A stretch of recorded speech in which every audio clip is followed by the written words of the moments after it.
Namaskaram. Last lecture we discussed section 1 to section 14 of Income Tax Act. We don't have enough time to revise again and again, so I assume because it is a lecture, recorded lectures, you guys can go back and check if you have forgotten the series of the section. So whenever we are starting the new session, I'll make sure I'm starting from the point where I have stopped in the last lecture. So it is your responsibility to revise and come. Okay. So let me start today's session from the section 15 onwards. So up to section 14, we have reached, right? There is one more section here, that is section 14A. There is section 14A. Let's call this particular section as the guarding section. Okay. Our actual name is not guarding section, but we will call it as a guarding section. Now, what it guards? Please understand.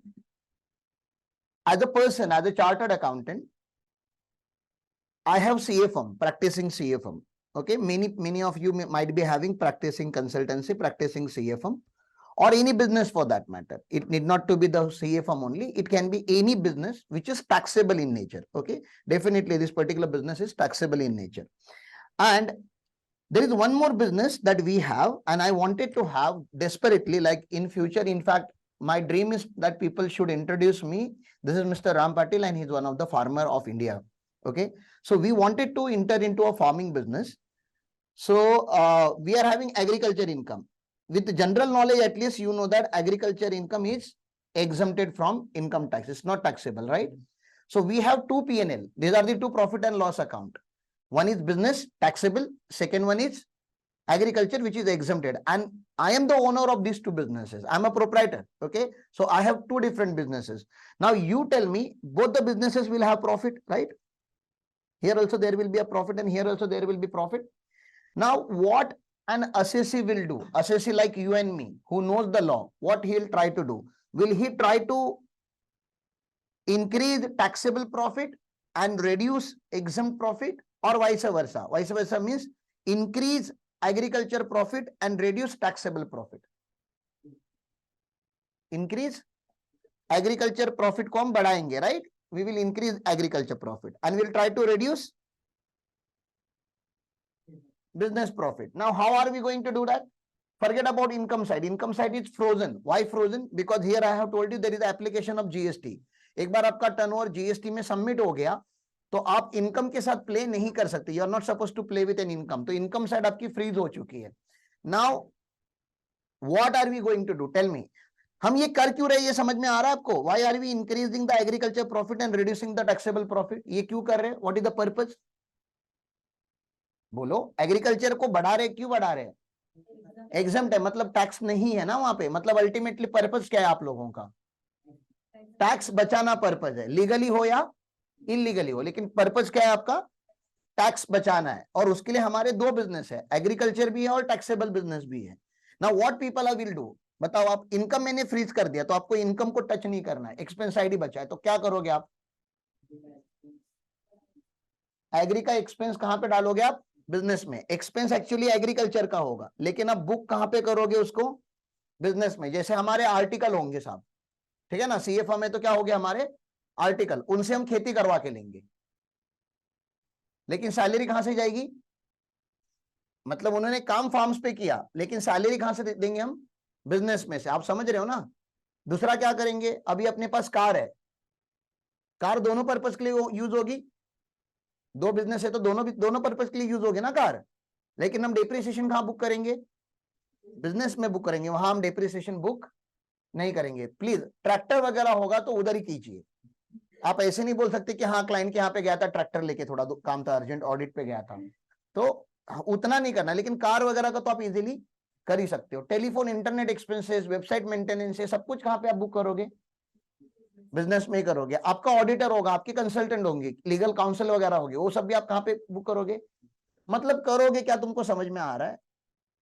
खर्चा आप actually इनकर करोगे agriculture के लिए, लेकिन वो आप record कहां पे करोगे? बिजनेस में. क्योंकि आपका इंटेंशन है कि यहाँ का प्रॉफिट कम करें और यहाँ का प्रॉफिट बढ़ा दे. क्यों सर? प्रॉफिट वहां का बढ़ेगा तो अरे बढ़ने दो ना. ये प्रॉफिट क्या है? एग्जम्प्ट है, इसके ऊपर टैक्स ही नहीं है. और ये प्रॉफिट कौन सा है? टैक्सेबल है. अल्टीमेटली मेरे अकाउंट में बैंक में पैसा रहना चाहिए, आप एग्रीकल्चर इनकम का हो या बिजनेस इनकम का हो ना. तो ये प्लानिंग इजी है, करते होंगे कि नहीं लोग, करते होंगे ना। तो इसको गार्ड करने के लिए, प्रोटेक्ट करने के लिए सार बनाना जरूरी है। सार क्या होता है? सार का फुल फॉर्म क्या है? Specific anti avoidance rule. ये अवॉइडेंस है ना, ये टैक्स की चोरी कर रहे हो ना आप, इनकम टैक्स क्या करेगा? इसको प्रोटेक्ट करेगा कि ये ना हो। तो क्या हो रहा है पहले वो बताओ, क्या हो रहा है उसको इंग्लिश में अगर हम बात करेंगे तो expenses of exempt source are being recorded as expenses of taxable source. Are you getting this? Expenses which are incurred for earning exempt income are recorded as a deduction from taxable income. ये गलत है। Accounts में sir matching concept है कि जिस income को कमाने के लिए खर्चा किया होगा उधर ही बुक होना चाहिए। यहाँ पे तो गलत, ये मिसमैच हो रहा है। इनकम कहीं और रिकॉर्ड हो रहा है और एक्सपेंस कहीं और रिकॉर्ड हो रहा है। ये समझ में आ रहा है आपको? ये रोकने के लिए सेक्शन 14A आया, यही प्रोटेक्ट करने के लिए सेक्शन 14A आया कि अगर आपके दोनों सोर्सेस होंगे, इसलिए आप जब ITR भरते हो साहब तो इनकम टैक्स बोलता है आपके पास अगर एग्जम्प्ट इनकम होगा वो भी आपको रिकॉर्ड करना है। एग्रीकल्चर इनकम कमाया आपने, मैं एग्रीकल्चर का एग्जांपल दे रहा हूं, एग्रीकल्चर का एग्जांपल दे रहा हूं, मतलब ये मत समझिए कि खाली एग्रीकल्चर की हम बात कर रहे हैं। It can be any income. मैंने क्या बोला आपको? आप जब ITR भरते हो तो आप एग्जम्प्ट इनकम का भी इंफॉर्मेशन देते हो। क्यों देते हो समझ में आ रहा है अभी आपको? क्योंकि एग्जम्प्ट इनकम कमाया तो एग्जम्प्ट इनकम का खर्चा भी होना चाहिए। और इनकम टैक्स भी स्मार्ट है, आपने एग्जम्प्ट इनकम तो बुक किया लेकिन उसके एक्सपेंस नहीं होंगे तो आपको नोटिस आने के चांसेस ज्यादा होते हैं। अगर उनको थोड़ा भी लगा कि ये एक्सपेंस, ऐसा नहीं लग रहा है कि CA फॉर्म में फर्टिलाइजर परचेस किया करना जरूरी है ना, मतलब ऐसे क्या करते हो कि फर्टिलाइजर, सर वो आर्टिकल खाते हैं दोपहर के लंच में, थोड़ा थोड़ा फर्टिलाइजर खाते हैं तो उनके अंदर थोड़ा एनर्जी आता है सर, थोड़ा ग्रो होता है रोज, ठीक है ना। तो ऐसा ज्यादा भी मतलब ऐसा कुछ अगर आ गया उनकी नजर में तो ये आपको नोटिस आ सकती है। कौन से सेक्शन में आपको पूछा जाएगा, जवाब मांगा जाएगा तो 14A में मांगा जाएगा कि आपको 14A का एप्लीकेशन प्रूव करो। एक्सपेंसेस आप लिख के रखेंगे मेरे साथ। गार्डिंग सेक्शन मैंने प्यार से उसका नाम रखा है क्योंकि ये गार्ड करता है। ये गार्ड किसको करता है मैं जो बताओ, सेक्शन 14 में क्या है? हेड्स ऑफ इनकम है। अब 15 से क्या चालू होने वाले? पांचों हेड चालू होने वाले हैं। तो ये पर्टिकुलर हेड को नहीं गार्ड करता। आप समझिए इनकम टैक्स के 5 बड़े हाउसेस है, तो सिक्योरिटी गार्ड कहां पे होना चाहिए? घर के अंदर की गेट पे? गेट पे। तो ये सिक्योरिटी गार्ड है पांचों हेड का। वैसे तो सार की जो प्रोविजन होती है, एंटी अवॉइडेंस प्रोविजन होती है, वो चैप्टर के अंदर होती है, हेड के अंदर होती है, लेकिन ये हेड के बाहर है। क्यों? ये पर्टिकुलर हेड के लिए नहीं है, ये ऑल 5 हेड्स के लिए है, इसलिए पांचों हेड का गार्डिंग सेक्शन है, इसलिए मैंने इसको बाहर लिखा है। तो इसको आप भी लिखोगे कि गार्डिंग सेक्शन तो हमने नाम दिया, उसका प्रॉपर हम नाम लिखेंगे expenses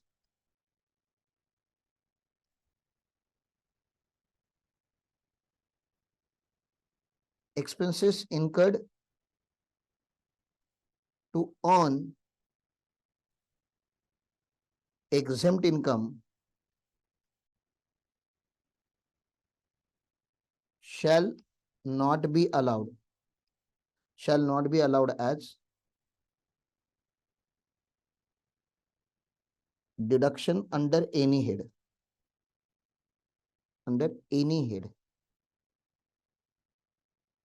I hope you got this, हाँ?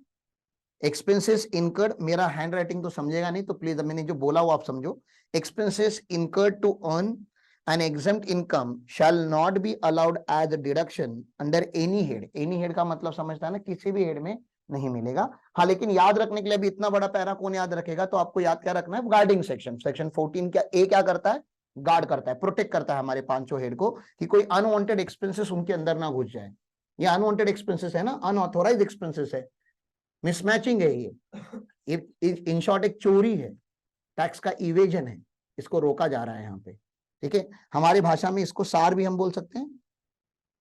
ये सेक्शन भी एक कौन सा प्रूव करता है? ये क्या है? एक स्पेसिफिक एंटी अवॉइडेंस रूल ही है ना। चले आगे। इतना होने के बावजूद भी लोग करते हैं, हाँ साहब, ये ऐसे नहीं कि लोग नहीं कर रहे हैं, पीपल आर डूइंग दिस। लेकिन आप समझो कि आज नहीं तो कल उनको नोटिस आनी है। जब नोटिस आएंगे तो ये जब सेक्शन आएगा तो आपको सरप्राइज नहीं रहना, वो इस सेक्शन में कैसे नोटिस आई, आती है, यहाँ पे भी नोटिस आती है, ठीक है। चले आगे। अब सेक्शन 15 to 17 मुझे बताओ, आप जब लाइफ में इनकम कमाना चालू करोगे, जो इनकम जैसा इनकम होता है, सब चिरी मिरी इनकम नहीं, वो स्टाइपन तो इनकम होता ही नहीं पहले तो, ठीक है ना, वो पीनट होते हैं, वो देने पड़ते हैं आप लोगों को ताकि मतलब वो कबूतर कैसे सुबह सुबह उठ के दाना खाने आते हैं वैसे वो दिए जाते हैं। मैं तो बोलूँ रिवर्स टाइपन होना चाहिए। रिवर्स टाइपन मतलब आर्टिकल आके प्रिंसिपल को पैसा देना चाहिए, क्योंकि जो लाइफ के सबसे इंपॉर्टेंट लेसन है वो आप सीए फॉर्म में सीखते हो। अभी तक कॉलेज में जो सीखा वो काम का नहीं है, स्कूल में जो सीखा वो काम का नहीं है, इनफैक्ट जो सिलेबस में आप पढ़ रहे हो मॉड्यूल में वो भी उतने काम का नहीं है, अगर आपको उसको यूज कैसे करने का वही नहीं बताया गया तो मैं तो बोलूं इंस्टीट्यूट को सोचना चाहिए, और अगर इंस्टीट्यूट का कोई रिप्रेजेंटेटिव लेक्चर देख रहा होगा तो please take it very seriously कि स्टाइपन जो होना चाहिए वो स्टाइपन नहीं, पहले तो देना ही बंद कर दो, क्योंकि लॉ वाले स्टाइपन नहीं देते हैं। मैं आपको पहले बता दूं, एलएलबी में स्टाइपन करके कुछ नहीं होता। एलएलबी की जो लॉयर्स लोगों की जो इंटर्नशिप होती है वो फ्री ऑफ चार्ज होती है, ठीक है। तो CA institute should also think about it. I don't know how many people, I am just kidding, don't just do, otherwise it is going to be on recorded line, पता नहीं कितने article का श्राप लगेगा मुझे, तो जस्ट किडिंग, ठीक है ना। But actually yes, to be very frank, जो लाइफ के जो हार्डकोर लेसन्स होते हैं, मतलब मैंने जो लाइफ सीखी है प्रोफेशनल लाइफ, वो मैंने प्रिंसिपल के यहाँ पे सीखी। आप सबको तो पता ही है, अगर महताब सर नहीं होते तो मैं नहीं होता। तो मैं उनकी, मेरी औकात ही नहीं कि मैं उनको कुछ दे पाऊं, ठीक है ना। तो उन्होंने बोला कि ठीक है, अब आर्टिकल तो प्रिंसिपल को कुछ देने से रहा, एक काम कर लो प्रिंसिपल साहब, आप ही आर्टिकल को कुछ दे दो, ठीक है ना, ताकि कम से कम उसको कुछ मोटिवेशन मिले कि आज जाके काम करता हूं ताकि महीने के एंड में 3,000 मिलेंगे।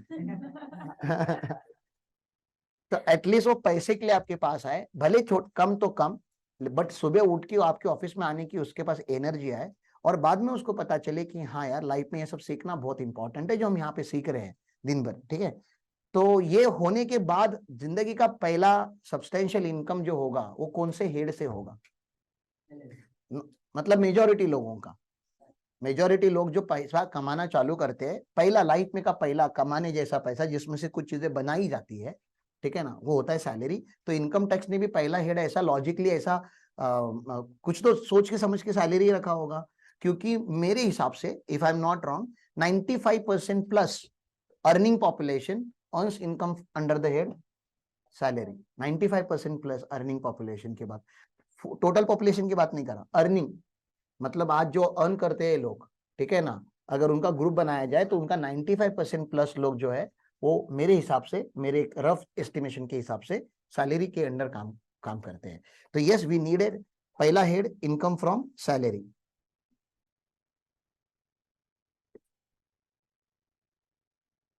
जिसको आईएफएस भी बोला जाएगा, इनकम फ्रॉम सैलरी।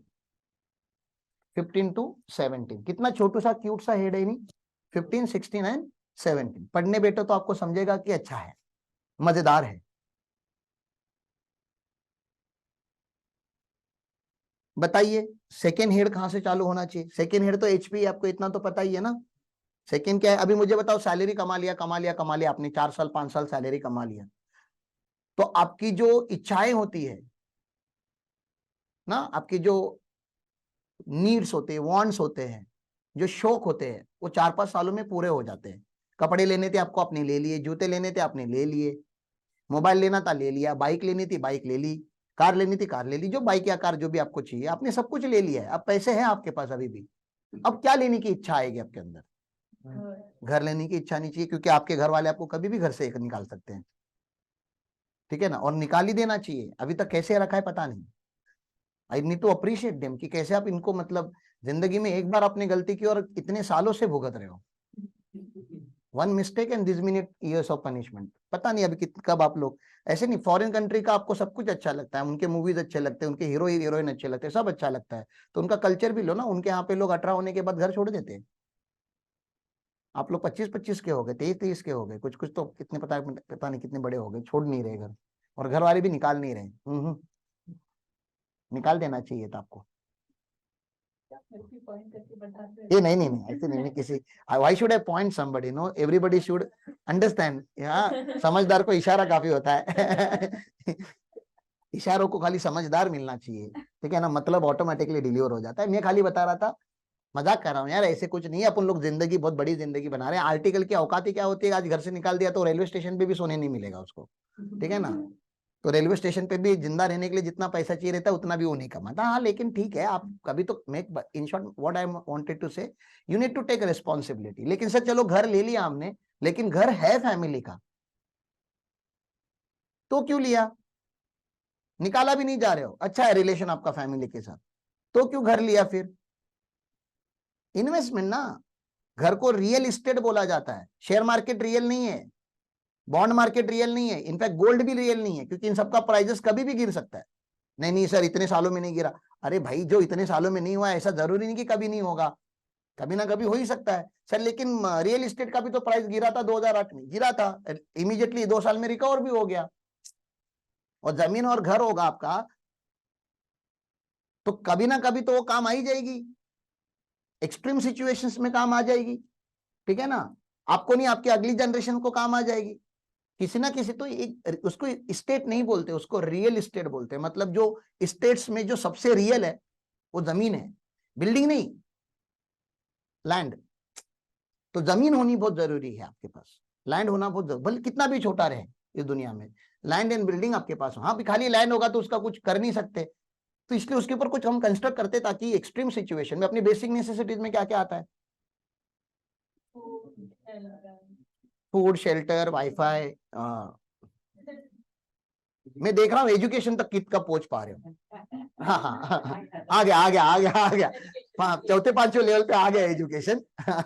लेकिन फूड पहला कैसे शुरू कैसे था देखो, food, shelter, cloth, health care, फिर आता है आपके मन में हाँ शायद एजुकेशन भी ले ही लेते। सालों एजुकेशन अच्छे से ले लो, ये चारों ऑटोमेटिकली आ जाएंगे। तो पहला हमेशा एजुकेशन से शुरू करो, इसके आगे कोई भी अगर आपको पूछे ना what are the basic needs of human being, तो पहला स्टार्ट करो एजुकेशन। और ये मैंने नहीं बोला है, मात्रेय ने बोला है। मात्रेय ने बोला है कि पॉवर्टी से अगर आपको बाहर आना है तो there is only one way, employment through education.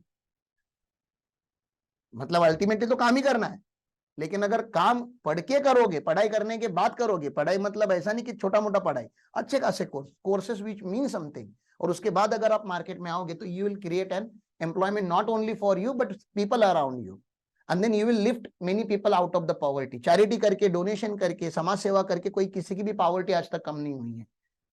Poverty कम करनी तो आपको खाली लोगों को क्या देना जरूरी है, education. You go to Kerala, you will never find any Keralatis or any Malayalis begging. They don't beg for very simple reason, they are, ऐसा नहीं कि गरीबी नहीं है वहां पे, है, बट दे डोंट बेग। वो काम करते हैं, कुछ छोटा से छोटा क्यों ना हो काम करते हैं, क्योंकि उनके पास एजुकेशन है। 100% लिटरेसी स्टेट में आता है, यहाँ पे लिटरेसी नहीं है, वहीं पे क्राइम है। तो आपको भी वो सोचना चाहिए। तो यस, घर होने के बावजूद भी लोग घर लेना चाहते हैं, क्योंकि वो क्या है, एक इन्वेस्टमेंट है, एक अच्छी इन्वेस्टमेंट है। तो घर आपको क्या कमा के देगा? नया घर अपने लिए आप रहने नहीं जाओगे तो क्या कमा के देगा? रेंट। तो उसको भी तो टैक्स करना चाहिए, कहाँ करेंगे? Income from house property. लेकिन मैं आपको क्या पूछ रहा हूं, उसकी सीरीज क्या होगी सेक्शन की? केस करो ना, इनकम फ्रॉम हाउस प्रॉपर्टी।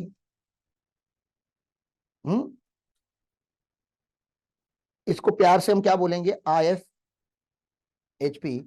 इसका सीरीज आपको लग रहा होगा ना, यहाँ पे 15, 16, 17, 18 से चालू होना चाहिए, तो ये 18 से चालू नहीं होता, नहीं होता। ये चालू होता है 22 से और ये जाता है 27 तक। ये देखो, ये एंड दोनों साथ में ही होते हैं, 17 एंड 27, ठीक है ना? तो ये 22 से चालू होता है। तो आपके मन में एक घटिया सा सवाल आएगा, तो 18 to 21 कहाँ गया? तो एक जमाने में 6 हेड हुआ करते थे, पता नहीं कौन सा जमाना है, मैंने जब से इनकम टैक्स पढ़ना चालू किया 5 ही थे, उसके पहले का भी तो 6 हेड हुआ करते थे। एक इंटरेस्ट का भी हेड हुआ करता था, वो अबॉलिश करके उन्होंने इनकम फ्रॉम अदर सोर्सेस में मर्ज कर दिया। तो वो सेक्शन ही नहीं है, ऐसे नहीं कि मैं आपको नहीं पढ़ा रहा हूँ, इनकम टैक्स में सेक्शन 18, 19, 20, 21 है ही नहीं, ठीक है ना, ओमिट हो चुके हैं। चले आगे, चलो अब मुझे बताओ इसके आगे की हेड की क्या ही बात करूं मैं आपसे। जिंदगी दे दी हम लोगों ने उस हेड के लिए, रोज दे रहे हैं, रोज सुबह उठ रहे हैं, रोज रात तक मरते हैं। आपका अभी अच्छा खासा पैसा हो गया आपके पास, एजुकेशन तो आया ही होगा, मतलब जिंदगी में जितना एजुकेशन लेना था उतना एजुकेशन ले लिया, जितना अनुभव लेना था वो अनुभव ले लिया। घर बना लिया, घर बना लिया, इसका मैं अज्यूम करता हूँ लाइफ इंश्योरेंस हो गया, हेल्थ इंश्योरेंस हो गया, सब कुछ अच्छा चल रहा है। अब क्या करना चाहिए बताओ? अब एडवेंचर होना चाहिए ना लाइफ में, कुछ ऐसा होना चाहिए कि आपको जिंदगी का पर्पस बताए। नहीं तो रोज रूटीन की लाइफ हो जाएगी, Monday to Friday job, Saturday दारू पियो, संडे सो जाओ, Monday to Friday job, Saturday दारू पियो, संडे बॉस को गाली दो, फिर मंडे टू फ्राइडे जॉब। नहीं सर, पैसे कमा लोगे आप, बट देन अपनी वो स्टोरी जो है ना बड़ी इंटरेस्टिंग वाली, there was a guy, there was a man, born, grew up, went to school, went to college, did a professional course, went and earned lot of money and then died. एकदम भारी story है, 2 second में हो जाती है अपनी जिंदगी की, और ये 99% लोगों की स्टोरी है सब। उसमें से एक एक आइटम कम भी का होता है, कोई स्कूल नहीं जाता, कोई कॉलेज नहीं जाता, कोई प्रोफेशनल नहीं करता, उनकी तो और छोटी हो जाती है story. There was a man grow up and died, very nice. There was a man grow up, went to school and died. There was a man went to school and college and then died. There was a man went to school, college, job, died. और क्या किया? Interesting क्या किया? Grow up, खत्म। आपकी story ऐसी चाहिए कि 2 मिनट में खत्म हो जाए? नहीं, आपको कुछ बोलना चाहिए। स्टोरी चालू करो तो खत्म नहीं होनी चाहिए, सीरीज होनी चाहिए, मूवी नहीं। एपिसोड 1, एपिसोड 2 होना चाहिए आपका। अगर आपको ऐसी जिंदगी जीनी है तो फिर आपको तीसरे हेड में जाना पड़ेगा, रिस्क लेनी पड़ेगी। बिजनेस में लोग क्यों नहीं आते? क्योंकि रिस्की है, एडवेंचर है वो। एडवेंचर मतलब रिस्की है। एडवेंचर, बंजी जंपिंग में आपको 100% पता है कि नहीं गिरोगे नीचे, तो बंजी जंपिंग करके क्या ही मतलब है? स्काई डाइविंग करके क्या ही मतलब है? आपको पता है कि मरने के चांसेस है यहाँ पे, अभी रस्सी छूट सकती है, और रस्सी नहीं भी छूटी, हार्ट अटैक से मैं मर सकता हूं। अब लगता है कि डर, हाँ अब खौफ है। स्काई डाइविंग करे और पैराशूट नहीं खुला तो 2 मिनट, क्योंकि गलत पिन खींच रहे थे आप, 2 मिनट ही नहीं खुला। अब बताओ, नहीं खुल रहा, आप कुछ और कर रहे हो, आपका पिन इस साइड है, आप इस साइड का खींच रहे हो, वो कुछ और ही है। अब कैसा लगेगा? वो 2 मिनट हवा में हो तुम अभी, अब फील करो कैसा मजा आएगा कि नहीं? बहुत बहुत मजा आएगा। अब बाद में पता चला आपको कि अरे इधर है, अब खोला, लेकिन अभी नीचे आने तक आपकी बॉडी सुन रहेगी, आप समझ रहे हैं ना अभी? अब नीचे आने तक आपको जिंदगी का पर्पस मिल जाएगा कि is it worth living and was it worth dying. तो ये पर्पस फाइंड करने की बात होती है, वो बिजनेस होता है जहां पे आपको पर्पस मिलता है। बहुत रिस्की है लेकिन बहुत मजा आता है। तो कम से कम इनकम टैक्स बोलता है, देखो हम लोग तो ऐसे थे कि हम लोग तो बंजारे पहले ही थे, तो we did not have anything to lose, इसलिए हम ना यहां गए ना यहां गए, हम डायरेक्टली बिजनेस में आ गए। ठीक है ना? ढंग का कभी ना जॉब किया, ना ढंग की कभी घर प्रॉपर्टी तो हमने लिया ही नहीं। अभी पहली प्रॉपर्टी आपके साथ ही लिया जा रहा है, और वो भी बिजनेस के लिए लिया जा रहा है, वो भी घर नहीं, घर जैसा घर नहीं। तो अपन तो पागल लोगों में आते हैं, अपने को तो इतिहास में जाना जाएगा कि कैसे लाइफ को नहीं जीना चाहिए। इतना भी रिस्की नहीं होना चाहिए। ठीक है ना? तो लेट्स सी, बट अपना अगला हेड बहुत ही इंटरेस्टिंग हेड, क्या ही बताऊं, उसके अनलिमिटेड बातें कर सकते हैं उसके बारे में। प्रॉफिट एंड गेन फ्रॉम, या ऑफ, ऑफ लिख देता हूं, ऑफ बिजनेस। या तो बिजनेस होता है इंसान का, और प्रोफेशन होता है अपना, दोनों होना चाहिए। तो दोनों क्यों होना चाहिए? क्योंकि हेड ने बोला कि दोनों होना चाहिए। मैं हेड से इंस्पिरेशन लेता हूं। इसको गेस करने का ट्राई करो, कहां पे चालू होगा ये? बोलो। 28 पे चालू होगा। ठीक है ना? और ये खत्म कहां पे होता है? रैंडम गेस, गलत भी बोलोगे चलेगा, गेस तो करो। ये बड़ा हेड होगा कि छोटा हेड होगा? सैलरी जैसा तो नहीं ना, चालू होते ही खत्म हो जाएगा। ये 44 तक जाता है, 44 में डी भी होता है। ठीक है ना? थोड़ा थोड़ा याद आ रहा है, मतलब आपको बचपन की बातें। ऐसा आपको कम से कम 10 से 15 बार लिखना पड़ता है ये जो मैं कर रहा हूं, तब जाके आपको पता चलता है कि सेक्शन की सीरीज क्या है। ठीक है, आगे चलूं। Section 45 to 55A। बिजनेस में कभी कभी टफ लाइफ आ जाती है, बताओ टफ टाइम आता है कि नहीं बिजनेस में? तो बिजनेस में टफ टाइम आने के बाद सर्वाइव होने के लिए आपके पास क्या होनी चाहिए? इन्वेस्टमेंट्स। इन्वेस्टमेंट हम कंटिंजेंसीज के लिए रखते हैं ना, तो बिजनेस में या लाइफ में कभी ना कभी कंटिंजेंसी आएगी आपके पास। कंटिंजेंसी मतलब देखो लाइफ के ना 95% प्रॉब्लम, 99 बोलूंगा तभी भी चलेगा, एक्चुअली 99% प्रॉब्लम पैसे से सॉल्व होते हैं, ठीक है ना? पैसा है तो सब कुछ होता है। 1% होते हैं जो पैसे से भी सॉल्व नहीं हो सकते, उसके लिए फिर मेडिटेशन, स्पिरिचुअलिटी वो सब करना पड़ता है या कुछ और करना पड़ता है। बट 99% प्रॉब्लम जो होते हैं किसी भी एक इंडिविजुअल लाइफ के, वो पैसे से सॉल्व होते हैं। तो पैसा कमा लो, when you know that money matters, earn the money, no? और पैसा कमा के उड़ाओ मत, थोड़ा पैसा तो सेव करके रखो, प्रोटेक्ट करके रखो। क्यों? क्योंकि आगे जाके कभी भी कोविड लाइक सिचुएशन आ सकती है, एक्सीडेंट हो सकता है, हाथ और पांव जा सकते हैं। देखो एक्सीडेंट होने के बाद मर गया तो very good, all the best, great job, well done, क्योंकि गया। अब पीछे का टेंशन मत लो, पीछे का टेंशन पीछे वाले ले लेंगे। लेकिन अगर आधे पे रुक गया है, गया भी नहीं और रुका भी नहीं, तो कितना वर्स्ट है। और अपन सब बाइकर्स है, अपन तो रोज कफन बांध के ही निकलते हैं घर से, वो समझ में नहीं आता आपको। लेकिन एक गलती और ये हाथ गया या तो पांव गया या बैकबोन गया, कुछ तो एक जाएगा। और अगर जाने के बाद अपन निकल गए तो मैं बोलता है बहुत लकी है हम लोग। रुक गए तो जिंदगी खराब है, फिर बेड में टट्टी करनी पड़ेगी आपको। और मुझे नहीं पता साफ करने के लिए आपकी जिंदगी में लोग है कि नहीं, ठीक है? तो it could be the worst situation. पैसा होगा तो लोग ऑटोमेटिकली आ जाते हैं। पैसा नहीं है तो पड़े रहोगे किसी गवर्नमेंट हॉस्पिटल में, ठीक है ना? और रोज एक ही विश करोगे शायद उस दिन मर जाता तो अच्छा होता। तो इसलिए कुछ असेट्स बना के रखने पड़ते हैं, कुछ इन्वेस्टमेंट बना के रखनी पड़ती है, और टाइम आने पे उसको बेच देना होता है। उसमें से क्या आता है? लेकिन ये रेगुलर करना चाहिए क्या? लेकिन कुछ लोगों ने कैपिटल गेन हेड को क्या बना के रखा है? जुआ। बताओ कौन से वाले लोग? ट्रेडिंग वाले लोग। आज लेते हैं कल बेचते हैं, कल कल लेते हैं परसों बेचते हैं। तो इस चैप्टर को मिसयूज किया जा रहा है थॉट प्रोसेस पे। हाँ ठीक है, कोई लोग बोलते हैं वेल्थ क्रिएशन का प्रोसेस है, बट उसको ही तो जुआ बोलते हैं ना, कि आज लो 4 दिन के बाद बेचो, वही तो जुआ ही है। हाँ ठीक है, कुछ लोगों के सेंटीमेंट हर्ट हो जाते कि नहीं नहीं आपने मार्केट के लिए ऐसे कैसे बोला। देखो मैंने मार्केट में आज तक जितने भी मेरे क्लाइंट है, मेरा एक्सपीरियंस है, nobody has become rich। नहीं नहीं वॉरेन बफेट बन गया, राकेश झुनझुनवाला बन गया, there are very few names like that. Okay, market में majority people lose because they don't have patience। it's not that market is wrong, no, market is right। market, we all will be in market one day, but we need to have money to burn। कि पैसा वो जल गया ऐसा समझ लेने का, market में गया पैसा मतलब वो पैसा जल गया, अभी अपने पर रिटर्न नहीं आना है। ऐसा पैसा है तो हम मार्केट में एंटर करेंगे, और हम मार्केट में ट्रेडिंग नहीं करेंगे, हम शेयर्स परचेस करके रखे रहेंगे।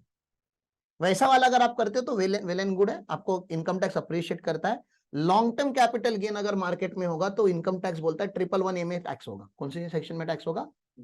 सॉरी 112 में टैक्स होगा। अगर शेयर मार्केट का लॉन्ग टर्म कैपिटल गेन होगा तो 112A में टैक्स होगा। टैक्स रेट गवर्नमेंट ने कितना रखा है? खाली 10%, वो भी अबाव 1 लाख, मतलब 1 लाख तक तो रोज, मतलब हर साल टैक्स लगता ही नहीं। मतलब आप समझते हो कि हर साल आप 1 लाख का गेन कमा सकते हो टैक्स फ्री मार्केट में से।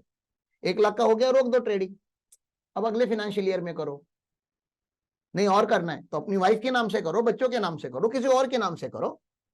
घर में अगर 5 लोग होंगे, 5 डीमैट अकाउंट होंगे, 5 लाख आप हर साल टैक्स फ्री कमा सकते हो। कितना अच्छा टैक्स प्लानिंग करके रखा है गवर्नमेंट। लेकिन कौन सा होना चाहिए? गवर्नमेंट बोल रहा है लॉन्ग टर्म। लॉन्ग टर्म मतलब मार्केट में लॉन्ग टर्म 12 महीने के बाद हो जाता है, लेकिन 12 महीना आपके पास पेशेंस होना चाहिए। आप नाचो मत, पैसा डाला है कि कब विड्रॉ करो, रोज जाके आप चेक करते हो रेड हुआ कि ग्रीन हुआ, रेड हुआ कि ग्रीन, नहीं नहीं वो नहीं। फिर क्या आपका ध्यान, अगर मार्केट ने अगर आपका ध्यान खा लिया तो आप जिंदगी में और किसी चीज के ऊपर फोकस नहीं कर सकते। Do you want that kind of disturbance in life? नहीं, मार्केट में पैसे डाले हैं, पड़े हैं, अभी नहीं देखेंगे, कभी देखेंगे? जब एक्सट्रीम सिचुएशन आएगी कि भी पैसे ही नहीं है कल खाने के लिए कुछ, और कहीं स्कोप भी नहीं लग रहा है कि कोई खाना खिलाए मुझको हफ्ते भर के लिए, तब जाके देखना है कि कौन सा शेयर है जो मैं बेच सकता हूं। और कौन सा चूज करोगे आप? शॉर्ट टर्म वाला कि लॉन्ग टर्म वाला? लॉन्ग टर्म वाला चूज करोगे आप। नहीं नहीं मुझको कंपनी फेवरेट लगती है, अरे जब सिचुएशन अच्छी हो जाएगी फिर से खरीद लेना। कहाँ वो कंपनी बंद हो रही है, कहाँ वो मार्केट से ट्रेडिंग में से बाहर जा रही है ना। जो लॉन्ग टर्म है वो बेचो, क्योंकि शॉर्ट टर्म वाला बेचोगे तो 111A में जाएगा और कितने पे टैक्स होगा, 15% पे। तो गवर्नमेंट बोलता है शॉर्ट, और डायरेक्टली टैक्स होगा, मतलब 1 लाख भी, 1 लाख अगर ऐसा इधर शॉर्ट टर्म में कुछ है ही नहीं, लॉन्ग टर्म अच्छा है। ये टैक्स हेवन का रेट है साहब, टैक्स हेवन समझता है आपको? टैक्स हेवन मतलब ऐसे देश जहां पे लो टैक्स या नो टैक्स है। 15% का रेट लगता है on an average tax havens में। 15% का रेट जिस देश में होता है उसको क्या, कौन सा देश बोला जाता है, टैक्स हेवन। किस देश में खाली 15% तक टैक्स लगता है, हायर साइड पे। ये 10 दे रहे हैं हम आपको। तो कौन बोलता है India has dragon kind of taxation का प्रोविजन, इनकम टैक्स ड्रैगन है, खा लेता है, कहां खाता है? आप अगर प्रॉपरली मैनेज करोगे अपने बिजनेस अफेयर्स को, अपने इन्वेस्टमेंट को, तो टैक्स हेवन ही तो है, 10% पे तो टैक्स होगा। तो दैट इज कैपिटल गेन। हाँ, कैपिटल गेन जमीन बेचने के बाद भी होता है, ज्वेलरी बेचने के बाद भी होता है, but I don't think so we are going to sell land again and again in life. जो मोस्ट कॉमन हमारे इनकम टैक्स के क्लाइंट के यहाँ पे आता है वो कौन सा होता है, शेयर मार्केट का। लोगों ने शेयर ट्रेडिंग किया। हाँ, घर का भी कभी कभी आता है, लोग घर बेचते हैं और दूसरा घर खरीदते हैं, तो वो भी कवर अप होता है। ये जो 4 हेड है ना, ये मेन हेड है, आप समझो। सैलरी ये अलग से होना चाहिए, क्योंकि मैंने आपको बताया majority of earning population is under the head salary. और जो माइनॉरिटी है जिन्होंने इनको जॉब दिया है 95%, 96% लोगों को, वो बिजनेस वाले, तो बिजनेस वालों का भी हेड होना चाहिए। और हाउस प्रॉपर्टी का क्यों होना चाहिए, मैं हाउस प्रॉपर्टी में अच्छे से आपको लॉजिक बताऊंगा। और कैपिटल गेन फ्रीक्वेंट चैप्टर नहीं है अपने लाइफ का, रोज रोज कोई कैपिटल गेन नहीं करता, रोज सुबह उठ के 2 जमीन खरीदता हूं 2 बेचता हूं, ऐसा कोई नहीं करता। कभी तो आता है लाइफ में एक्सेप्शनल प्रोविजन है, तो इसलिए उसको किसी हेड में मिक्स नहीं किए गए, अलग से रखे गए। अब 5वां हेड कौन सा होगा, जो मेन इनकम नहीं है वो कौन से है, other sources. For an example, other sources में कौन से इनकम आएंगे, गेस करो। पैसे आप सैलरी कमाते हो, इमीडिएटली आप कहां पे रखोगे, बैंक में रखोगे, तो बैंक से क्या मिलेगा आपको, इंटरेस्ट। तो इंटरेस्ट कौन से हेड में टैक्स होता है, याद रखने का, अदर सोर्सेस में। और मार्केट में आपने इन्वेस्टेड रहो, आप, मैंने क्या बोला, इन्वेस्टेड रहना है आपको। इन्वेस्टमेंट सेल परचेस नहीं, इन्वेस्टेड रहना है। तो आपको एनुअल बेसिस पे क्या मिलेगा, तो डिविडेंड कौन से हेड में टैक्स होगा, अदर सोर्सेस में टैक्स होगा। और क्या, लोग बॉन्ड्स या डिबेंचर्स में इन्वेस्ट करते हैं, उसपे से भी क्या कमाते हैं, इंटरेस्ट, वो भी कहां पे टैक्स होगा, अदर सोर्सेस में होगा। फिर आपने गिफ्ट का सुना था, 50,000 से ज्यादा अगर आपको गिफ्ट मिला तो वो भी कहां पे टैक्स होता है, अदर सोर्सेस में। वैसे गाड़ी भाड़े पे देना मेरा बिजनेस नहीं है, लेकिन हमारे अभी 2 व्हीकल्स हैं, और कोई आपके कोई फ्रेंड वगैरह बोलता रहे वो गाड़ी जरा चाहिए थी 2 दिन के लिए, तो हमने बोला लेके जाओ, ठीक है आप। अभी जैसे अपना क्लासरूम भी हम संडे को एबाकस वालों को देते हैं, एक्चुअली उन्होंने हमको, हमारा कोई मॉनेटरी ट्रांजैक्शन नहीं है उनके साथ, लेकिन संडे का वो लेक्चर लेने आते हैं। तो अपना तो बिजनेस नहीं है ना, या अपना मेन ट्रांजैक्शन नहीं है ना कि ये फर्नीचर वगैरह या क्लासरूम भाड़े पे देना। बट ये they want some meeting to be conducted और ट्रेनिंग टू बी कंडक्टेड। मैंने कहा, उन्होंने हमको 2-4 हजार रुपया दिया, अगर मान लेते ऐसा कुछ एडिशनल पैसा दिया, तो हमारा एडिशनल बिजनेस वेंचर नहीं है वो, रेंटिंग ऑफ प्रॉपर्टीज, ना ना ना। हमारे लिए वो रेंट क्या हो जाएगा, इनकम फ्रॉम अदर सोर्सेस ना। तो ऐसे अदर सोर्सेस के कुछ इनकम्स है जो साइमल्टेनियसली चलते हैं। साइमल्टेनियसली मतलब समझते हैं ना, इन हेड्स के साथ चलते हैं। मतलब आपने वो हिंदी में तो सुना ही होगा, पैसा पैसे को बनाता है, मनी मेक्स मनी ना। तो मनी कहां से आता है, पहला मनी कहां से आता है, ओरिजिनल मनी कहां से आता है, इन 4 हेड से आता है। जॉब करके पैसे सैलरी कमाओगे तो ओरिजिनल मनी आएगा, घर होगा तो उसमें से रेंट आएगा, बिजनेस होगा तो बिजनेस से प्रॉफिट आएगा, और घर वगैरह बेचा होगा, शेयर्स बेचे होंगे तो उसमें से भी क्या होगा, इनकैश होगा, आपका इन्वेस्टमेंट अपने इनकैश किया। अब ये मनी आपको कैसी जगह पे रखनी है, ऐसी जगह पे रखनी है जहां पे मनी मेक्स मनी। घर पे आपने गोनी भर के अगर पैसे रखे, या आपके बेड के अंदर आपने नोटों के बंडल रखे और रोज आपको मजा आ रहा है उसके ऊपर सोने का, तो that money is the dead money, that is not making any money. तो income from other sources in 4 heads के साथ ही चलता है, हमेशा याद रखो प्रैक्टिकली। ओके, तो इसलिए अगला हेड जो है वो क्या है, इनकम फ्रॉम,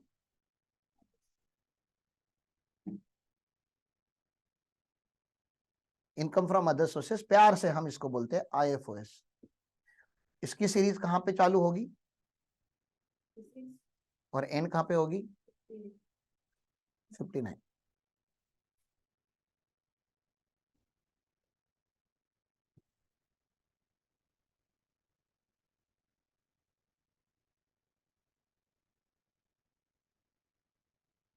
चलो आगे। अब होता कैसा है, एक सेठ जी है, ठीक है ना, ये सेठ जी है। सेठ जी मतलब अमीर होंगे, सेठ जी बहुत पैसा कमाते हैं और सेठ जी को टैक्स नहीं भरना है। सेठ जी दुकान चलाते हैं, किराने माल का दुकान है, कपड़े का दुकान है, यूटेंसिल्स का शॉप है, स्टेशनरी का शॉप है, वॉटेवर, होटल है। सेठ जी बहुत पैसा कमाते हैं। सेठ जी क्या करेंगे अब? टैक्स प्लानिंग, टैक्स इवेजन करने का ट्राई करेंगे कि नहीं? आप लोगों ने अगर आज तक टैक्स की चोरी नहीं की है तो अपने आप को तुम लोग अप्रिशिएट मत करो, अपने आप को कोसो कि तुम उस लेवल तक पहुंचे ही नहीं जहां चोरी सोचनी पड़ती है, ठीक है ना। ब्लैक होगा तो ब्लैक छुपाओगे ना, तुम्हारे पास व्हाइट की भी कमी है। तो कुछ कुछ लोग जज करते हैं सेठ जी को, मुझे बहुत बुरा लगता है कि ऐसे कैसे चोरी किया सेठ जी ने। तो आप जब 1 करोड़ कमाओगे, उसमें से जब आप 40-50 लाख का टैक्स भरोगे तब हम बात करेंगे, अभी नहीं करते। आपको नहीं करनी चोरी देश में टैक्स की, you are a responsible citizen of India. तो जब आप पैसे कमाना चालू करोगे, वी विल टॉक कि आपको चोरी 1 रुपए की भी नहीं करनी। और कोई अगर मुझे आके पूछेगा कि टैक्स कैसे बचाएंगे, हम जूते रेडी रखेंगे मारने के लिए। तभी तो सेठ जी को जज कर रहे थे आप, कैसे कैसे टैक्स की चोरी करेगा। कर रहा है सेठ जी चोरी, देश में जितने भी सेठ जी है सारे चोरी कर रहे हैं। आपके पेरेंट अगर सेठ जी है तो वो चोर है टैक्स के। व्यापार में है तो व्यापार में टैक्स बचाने को चोरी समझते ही नहीं हो, वो तो स्ट्रैटेजी समझते हो लोग। व्यापार में टैक्स बचाने के लिए क्या माना जाता है? स्ट्रैटेजी है। तो क्या स्ट्रैटेजी यूज करते हैं? आपने देखा भी होगा बहुत सारे लोगों का, क्या स्ट्रैटेजी यूज करते हैं सेठ जी टैक्स बचाने का? सबसे सिंपल स्ट्रैटेजी आप लोगों ने ऑब्जर्व भी किया है, इनकम वाइफ के नाम पे ट्रांसफर करते हैं। कैसे? आप अगर जाओगे किधर भी गूगल पे मारने जाओगे तो सेठ जी बोलेंगे अरे नहीं नहीं, इस गूगल पे मत मारिए, उस पे मारिए। और आप नाम देखोगे तो ये सेठ जी का नाम है ही नहीं, वो नाम किसी और का है।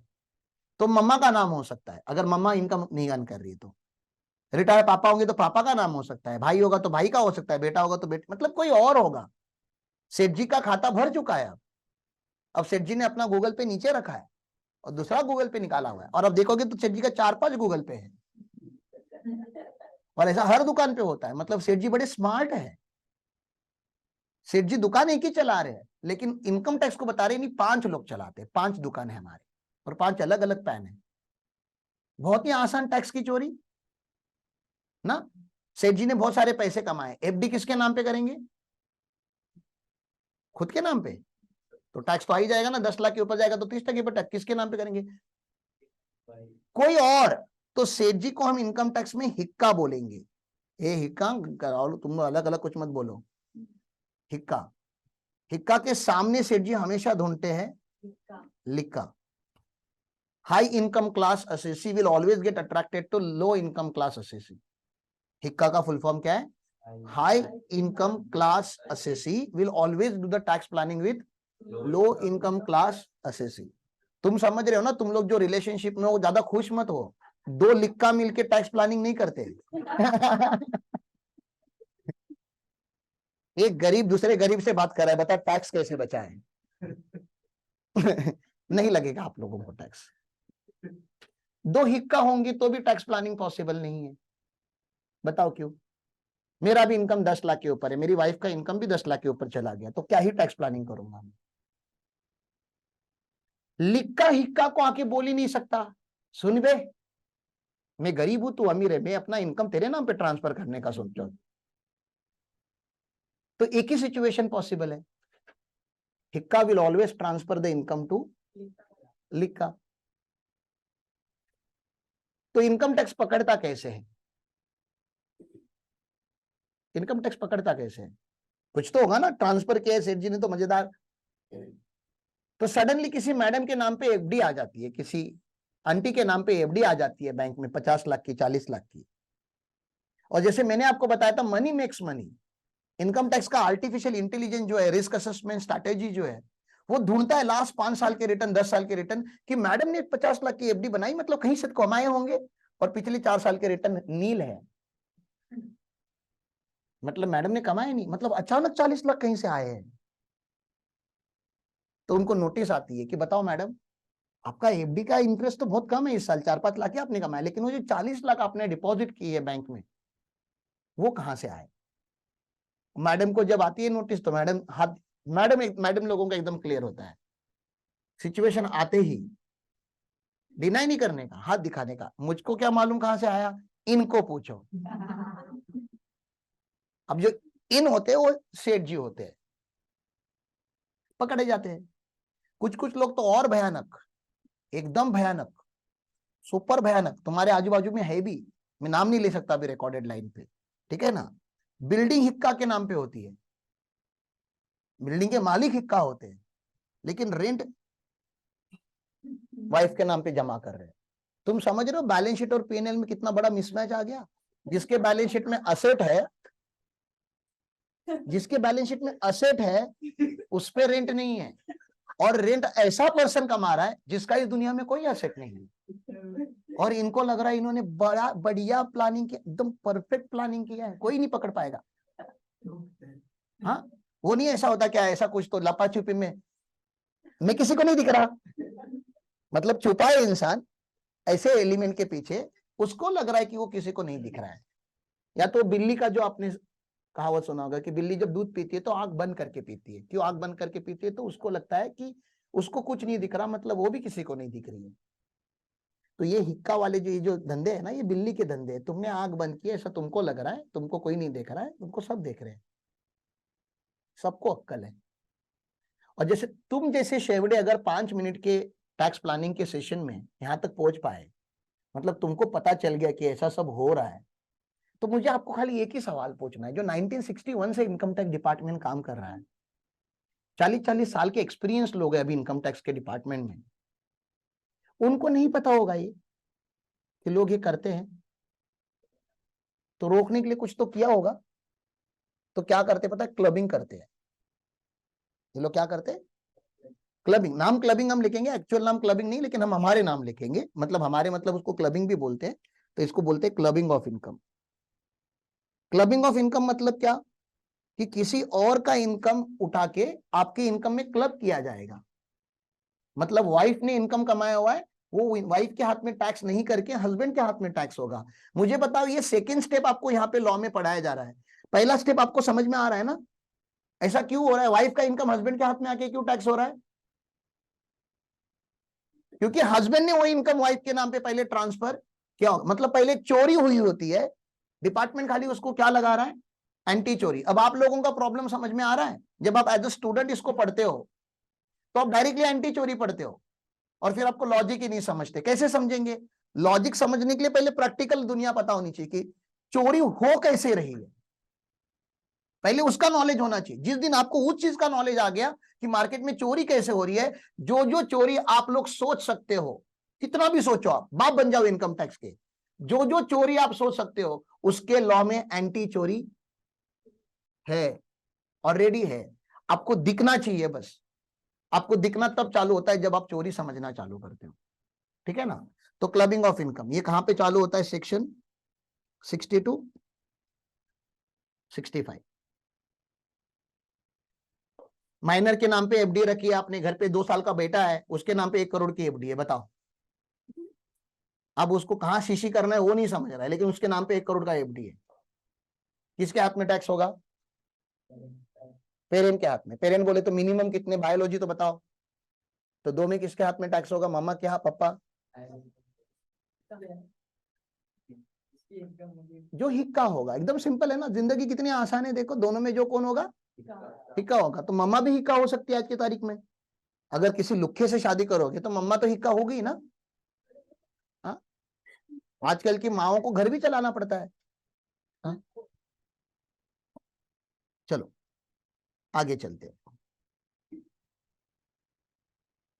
5 मिनट और एक एक्टिविटी कर लेते, मेरी फेवरेट एक्टिविटी है।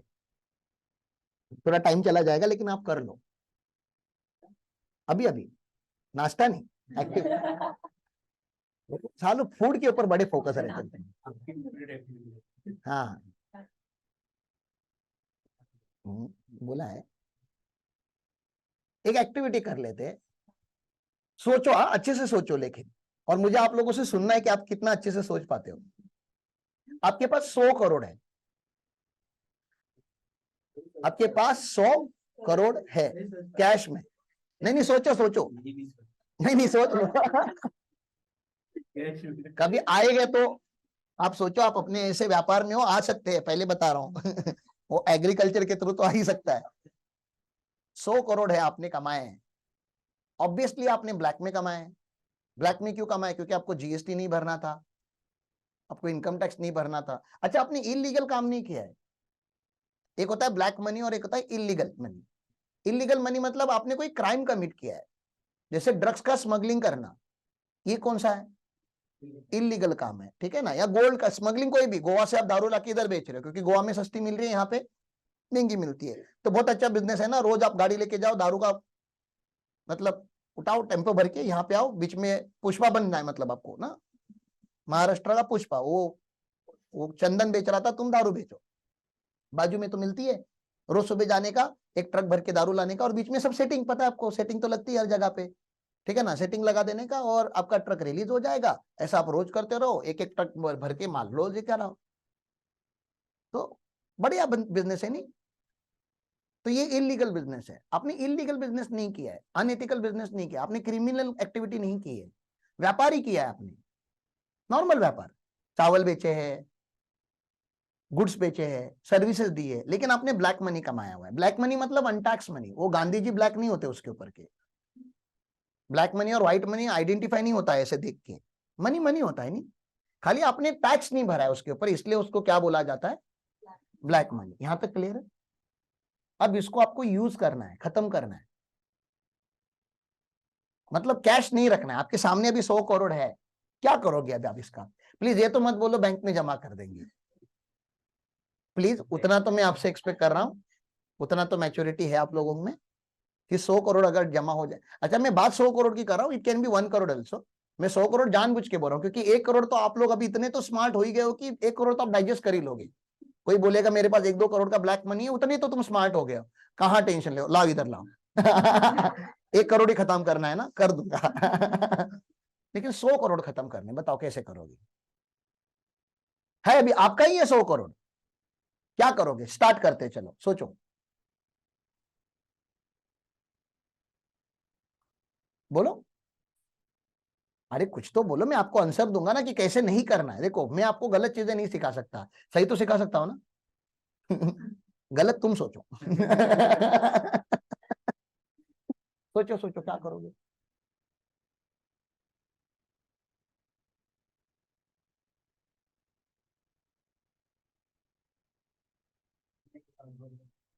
घर लोगे तो पैन जाएगा।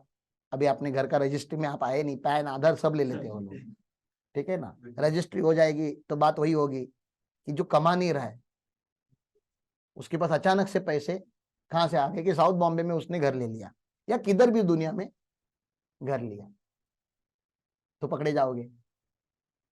और घर लोगे तो सामने वाले को पेमेंट देना पड़ेगा ना, वो थोड़ी ना क्या कैश लेगा आज की तारीख में, क्योंकि वैसे प्रोविजन है हमारे। सोचा आपने, उसकी प्रोविजन दिखाऊंगा आगे जाके, लोग लेते होंगे ना। आप सोचो ना, आप सोच रहे हो मतलब लोग जिनके पास ब्लैक है वो कर ही रहे हैं ना, वो घर ब्लैक में ले रहे हैं, जमीन ब्लैक में ले रहे हैं, ऐसे कि नहीं हो रहा है।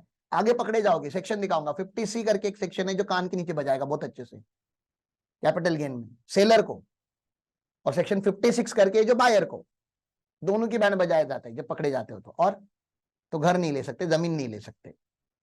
और बताओ, सोच कुछ भी, 100 करोड़ खत्म करने, कुछ भी करो आप, वर्ल्ड टूर पे निकल जाओगे। जैसे ही वर्ल्ड टूर का, वर्ल्ड टूर क्या, कोई भी फॉरेन करेंसी का आप जाओगे तो there is a chapter called TCS.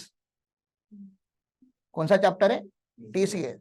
आपका इमीडिएटली जैसे टिकट बुक करने जाओगे, आपका 1% 5% टीसीएस लिया जाएगा वहां पे। अभी 20 किया उन्होंने, ठीक है ना। टीसीएस ले लिया उन्होंने, डेटा तो जाएगा ना उनके पास कि आप वर्ल्ड टूर पे जा रहे हो, आपके पास यहां से माथेरान जाने के पैसे नहीं है। इनकम टैक्स रिटर्न के हिसाब से, आपका जो इनकम टैक्स रिटर्न है पास्ट का, उसके हिसाब से I don't think so you are suppose to travel world बताओ, तो वो नहीं कर सकते। कैश में लेके नहीं जा सकते गोनी भर के बाहर, कस्टम्स पे ही पकड़े जाओगे, एयरपोर्ट पे ही पकड़े जाओगे। तो यहां से बाहर लेके जाना तो बैंकिंग चैनल से ही जाना पड़ेगा, बैंक में जमा करते वहां पकड़े जाओगे, और वो भी नहीं कर सकते आप। मैं आपको बता रहा हूं क्या क्या नहीं कर सकते, क्योंकि क्या क्या कर सकते हो मुझे मत पूछो, तुम सोचो क्या क्या करने की इच्छा हो रही है आपकी। मैं आपको बताऊंगा, उसकी प्रोविजन है अलग अलग चैप्टर में, तो टीसीएस के चैप्टर में पकड़े जाओगे। और शौक तो बताओ, शौक तो पूरे करो, ऐसे क्या कर रहे हो? कोई ये मत बोलो हम बहुत सारा खाना खाएंगे, अबे 100 करोड़ है। कितने पिज्जा कितने बर्गर जो खाना है खा ले, नहीं खत्म होने वो हो सकता है कैश में, क्योंकि आप जाओगे पिज्जा खाओगे कैश में पेमेंट कर दो, कोई आपको नहीं पूछ रहा पैन कितना है क्या है, जाओ करने। 50,000 के ऊपर लोगे तो आपको पैन देना पड़ता है, कैश में नहीं दे सकते आप। क्या ही करोगे कसिनो में जाके? 200 करोड़। फिर डबल टेंशन ना। पहले 100 करोड़ का टेंशन था, अब 200 का आएगा। और कसिनो भी में आप जाते हो तो आपका पैन लिया जाता है, वहां पे भी उधर भी मैंडेट किया उन्होंने, क्योंकि लोग जाते हैं कसिनो में ब्लैक लेके। और बताओ कैसे टैक्स भरोगे ना? नहीं नहीं, टैक्स वाइट करने का एक ही तरीका है, टैक्स भरना पड़ेगा। जब टैक्स भरना ही था तो ओरिजिनली भर देते, सेल्स दिखाएगा ना तू। अरे यार थोड़ा थोड़ा भी करेगा तभी भी सेल्स दिखाएगा ना, तो जीएसटी लगेगा, और सेल्स दिखाएगा तो एक्सपेंस तो दिखा नहीं सकता, बता क्यों? सेल्स साइड है, एक्सपेंस कहाँ है तेरा? ब्लैक का है ना, तो 100% इनकम बन गया ना, क्योंकि तू दिखा रहा है कि सेल्स किया किया तो है नहीं, मतलब परचेज सेल जो भी होना था सब हो चुका है, ये प्रॉफिट है। अब तो जैसे सेल दिखाएगा कैश सेल दिखाएगा उतना प्रॉफिट बन जाएगा, प्रॉफिट बन जाएगा उसके ऊपर टैक्स लग जाएगा। और जब जो टैक्स ही भरना था तो पहले ब्लैक कमाना ही क्यों था? और बताओ।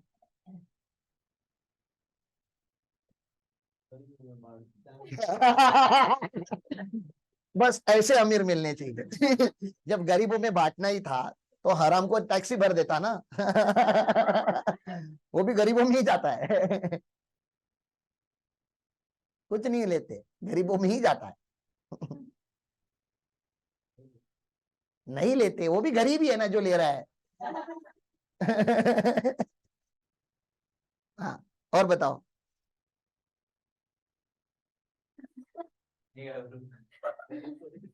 नहीं, लोग कैश कैश पे लोन घुमाते हैं, कैश का लोन चलता है, उसको हुंडी का लोन बोलते हैं। लोन ऑन बोर मतलब लोग क्या कैश मार्केट में साहूकारी बोलते हैं आप लोग, साहूकारी चलाते हैं लोग ब्लैक मनी से। लेकिन वो भी पकड़े जाओगे तो बैंड लग जाती है, क्योंकि आपने 269 एसएस 269 टी आपने रिपोर्टिंग देखा है। ऐसे क्या कर रहे हो कि कहाँ से लोन लिया, कहाँ पे लोन लिया, बताओ जरा। 20,000 के ऊपर अगर कैश का ट्रांजेक्शन, पूरा लोन अमाउंट साले पेनाल्टी मान लेते, मतलब अगर 1 करोड़ का लोन दिया आपने किसी को तो 1 करोड़ की पेनाल्टी है। बताओ, तो लोन का भी ट्रांजेक्शन नहीं कर सकते, मतलब साहूकार नहीं बन सकते। और बताओ।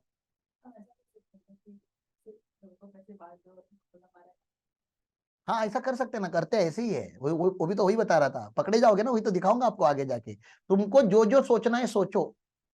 अच्छा आप ऐसे कर सकते हो ना, एक तो आप एक सिंपल में बताता हूँ, मम्मी पापा से गिफ्ट आता है तो टैक्स नहीं लगता, बरोबर ना? चलो 100 करोड़ नहीं है, 1-1 करोड़ की बात, 1 करोड़ मम्मी के नाम पे डिपॉजिट कर दिया, 1 करोड़ धीरे धीरे धीरे करके पापा के नाम पे डिपॉजिट किया, और उनको बोला आपके अकाउंट में ट्रांसफर करो, तो आपको इन नोटिस आएगी तो आप क्या बताओगे कि गिफ्ट है, कहां से? रिलेटिव से। लेकिन मम्मी पापा का रिटर्न खुलेगा फिर। शादी करना था। शादी करके उन लोगों से लेना। हाँ तो जिनके जिनसे भी तुमने शादी पे गिफ्ट एग्जाम्प्ट है, आपने सुना है शादी पे गिफ्ट एग्जाम्प्ट है? हाँ। लेकिन शादी पे गांव में गिफ्ट देते ही क्या है? वाटी, हाँ 100 रुपए का पॉकेट, 101 सॉरी 501, वो ओरिजिनल गिफ्ट है, वो इनकम टैक्स को भी समझ में आता है कि 1 करोड़ 5 करोड़ ऐसा गिफ्ट उनको समझ में, ये एग्जाम्प्ट है, एग्जाम्प्ट है, लॉ बोलता है एग्जाम्प्ट है, लेकिन खाली बोलता है जिसने गिफ्ट दिया उसकी इंफॉर्मेशन तो दो। उनको पूछ तो ले कि गिफ्ट देने के लिए इतने दान शूर कर्ण महाभारत की बात पैदा कहाँ हुआ है? कर्ण का हमको भी दर्शन कराओ, और कर्ण की उतनी कैपेसिटी क्या नहीं देखेंगे, वो देखेंगे। फिर पता चला कर्ण तो आपका ड्राइवर है।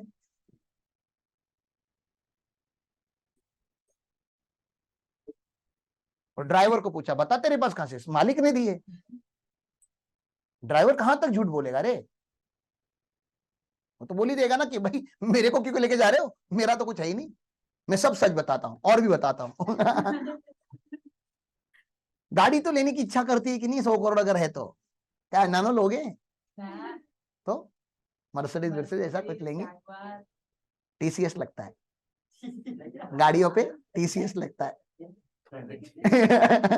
10 लाख के ऊपर अगर गाड़ी लेते हो तो उसके ऊपर 1% टीसीएस लगता है, तो टीसीएस है। 10 लाख के नीचे की गाड़ी, वही तो बता रहा हूँ, 100 करोड़ है, 10 लाख की नीचे गाड़ी कौन सी लेगा रे?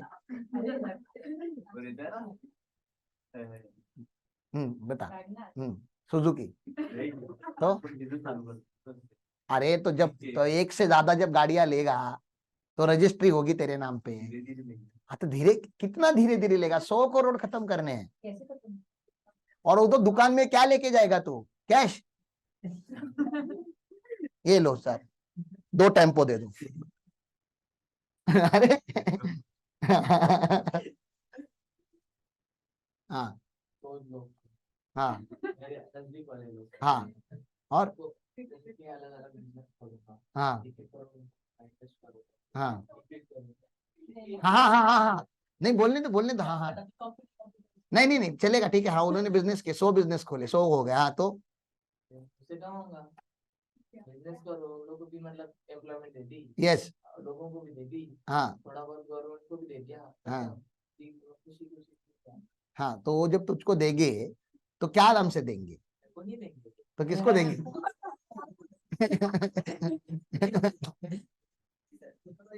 तो कैसे देंगे?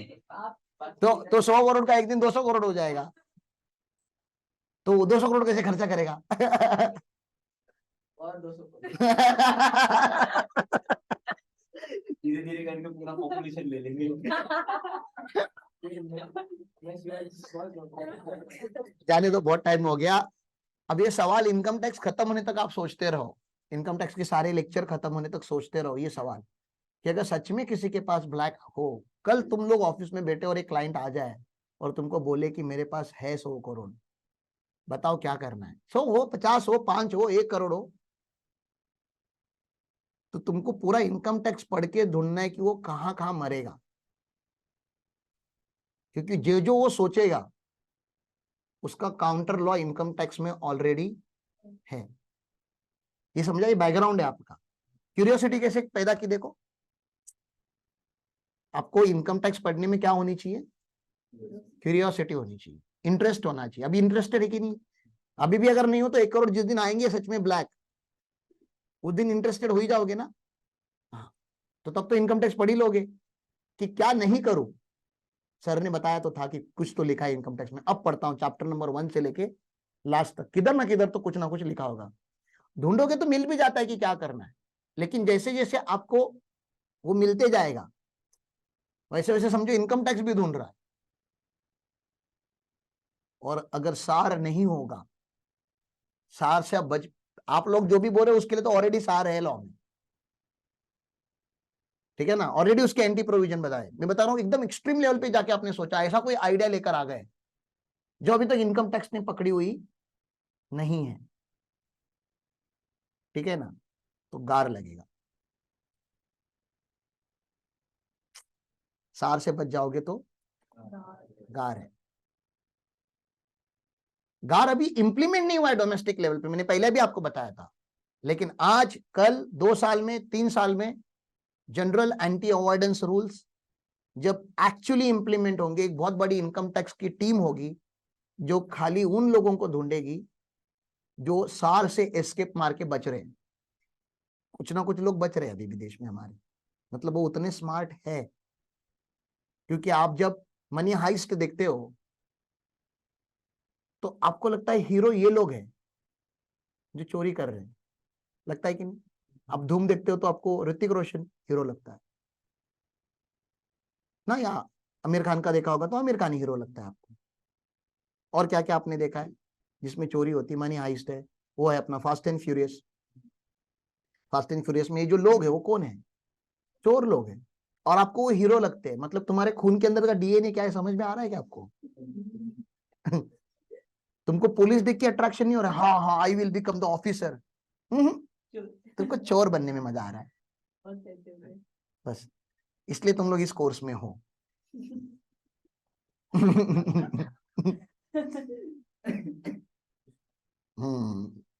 सेक्शन 68 टू 69D है, जो आपके पास ब्लैक मनी अगर आप डिस्पोज ऑफ करने का ट्राई करोगे तो पकड़े थे। यहाँ पे ब्लैक मनी आप क्या करने का ट्राई कर रहे हो, यहाँ पे डिस्पोज ऑफ, कन्वर्ट करने का ट्राई कर रहे हो, बैंक में लाने का ट्राई कर रहे हो, कुछ भी अगर आप करोगे तो ये सेक्शंस में पकड़े जाने के चांसेस है। इसको हम एग्रीगेशन ऑफ इनकम बोलते हैं।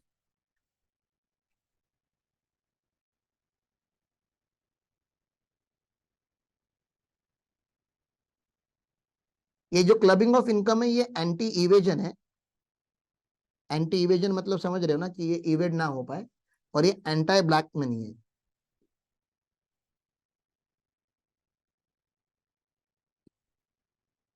ये कमाने के टाइम पे पकड़ता है और ये कमाने के बाद डिस्पोज ऑफ करने के टाइम पे पकड़ता है। दोनों में उतना फर्क है। आपने ऑलरेडी ब्लैक कमा लिया है, कॉन्ग्रेचुलेशन। कमाना आसान है, मैं बता रहा हूं। ब्लैक कमाना मार्केट में आसान है, ब्लैक को डाइजेस्ट करना डिफिकल्ट है। कमाने के टाइम पे पकड़े जाओगे तो अच्छी बात है, कम टैक्स लगता है, कम चीजें पकड़ी जाती है। डिस्पोज ऑफ करने के टाइम पे 10 साल से जो कमा के जमा करके रखा है, आज बाहर निकालो। आज बेटी की शादी है आपकी और घर पे ब्लैक है, आज निकलेगा कि नहीं? आज निकलेगा। इनकम टैक्स भी आपकी शादियों में आता है, याद रख लो, ठीक है ना। और ऐसे नहीं इनकम टैक्स वाले बन के आते हैं, अच्छे से फेटा बेटा बन के ही आते हैं वो लोग भी, गिफ्ट भी लेकर आते हैं। आई विश कि आपकी शादियों में भी इनकम टैक्स आए, आपकी शादी वैसी हो।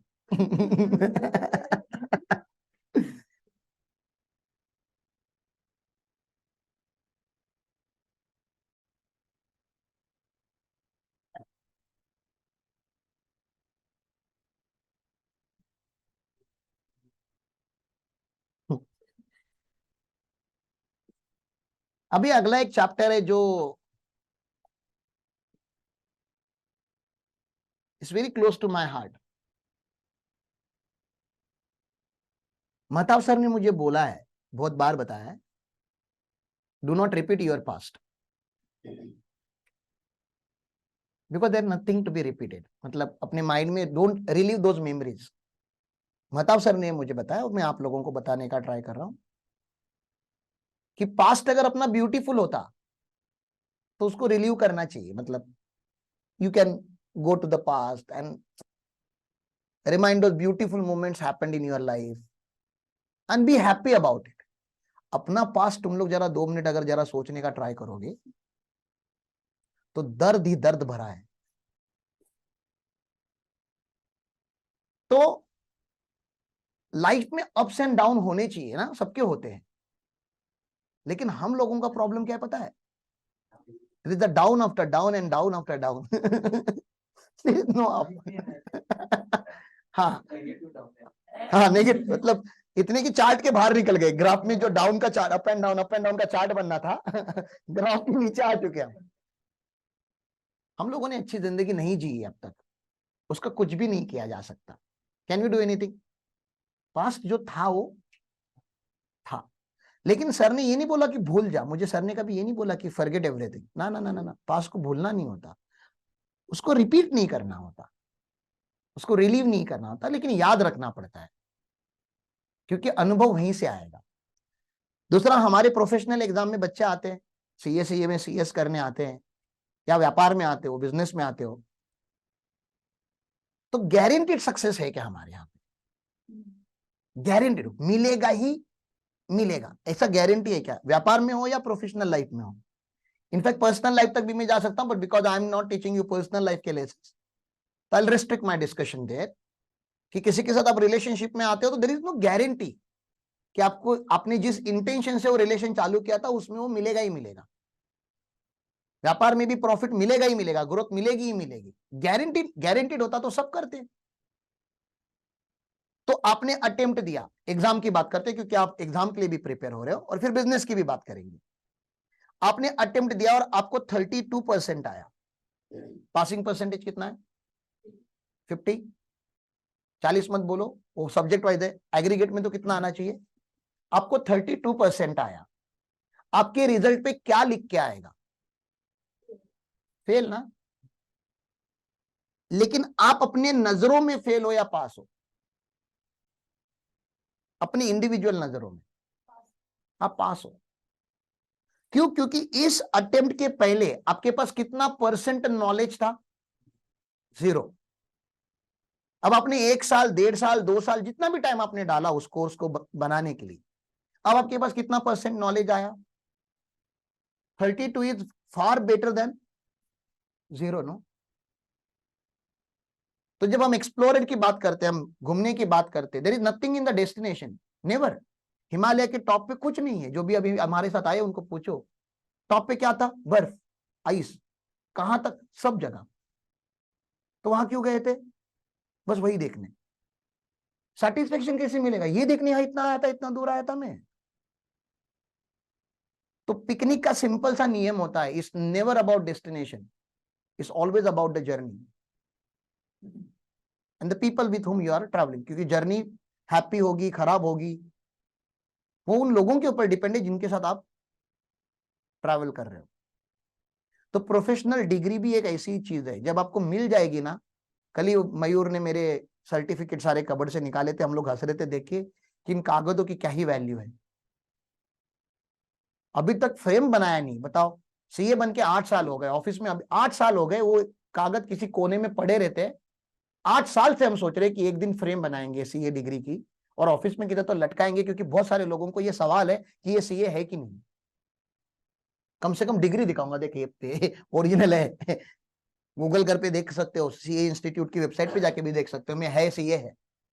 लेकिन वो डिग्री का कोई वैल्यू नहीं है। और ये महताब सर ने मुझे सिखाया अगेन, भाई वो पेपर का कोई वैल्यू, क्योंकि मैं बहुत बार फेल हुआ हूं। पास तो इंसान एक ही बार होता है, फेल बहुत बार होता है। तो मोटिवेशन आपको तब नहीं चाहिए रहता जब आप पास हुए हो। क्यों? अरे अभी ऑलरेडी मोटिवेटेड है तू पास है ना। पास होने वाले को क्या बताओ यार, ये होता है ऐसे ऐसे लाइफ में, कभी कभी इंसान हो जाता है, गलती से पास हो जाता है। उसको जरूरत नहीं है बताने की, कुछ वो पूछ भी नहीं रहा है। लेकिन उसको आपको जरूर बताना पड़ता है कि जो फेल हुआ या फेल होने जा रहा है, चांसेस है फेल होने की। महताब सर ने मुझे बताया हुआ है कि तू बिजनेस में भी आया है राम, गिरेगा जरूर, गिरेगा गारंटीड है, क्योंकि तू भागी उस स्पीड से रहा है। जो इंसान घर से निकलता ही नहीं है ना, वो गिरता ही नहीं।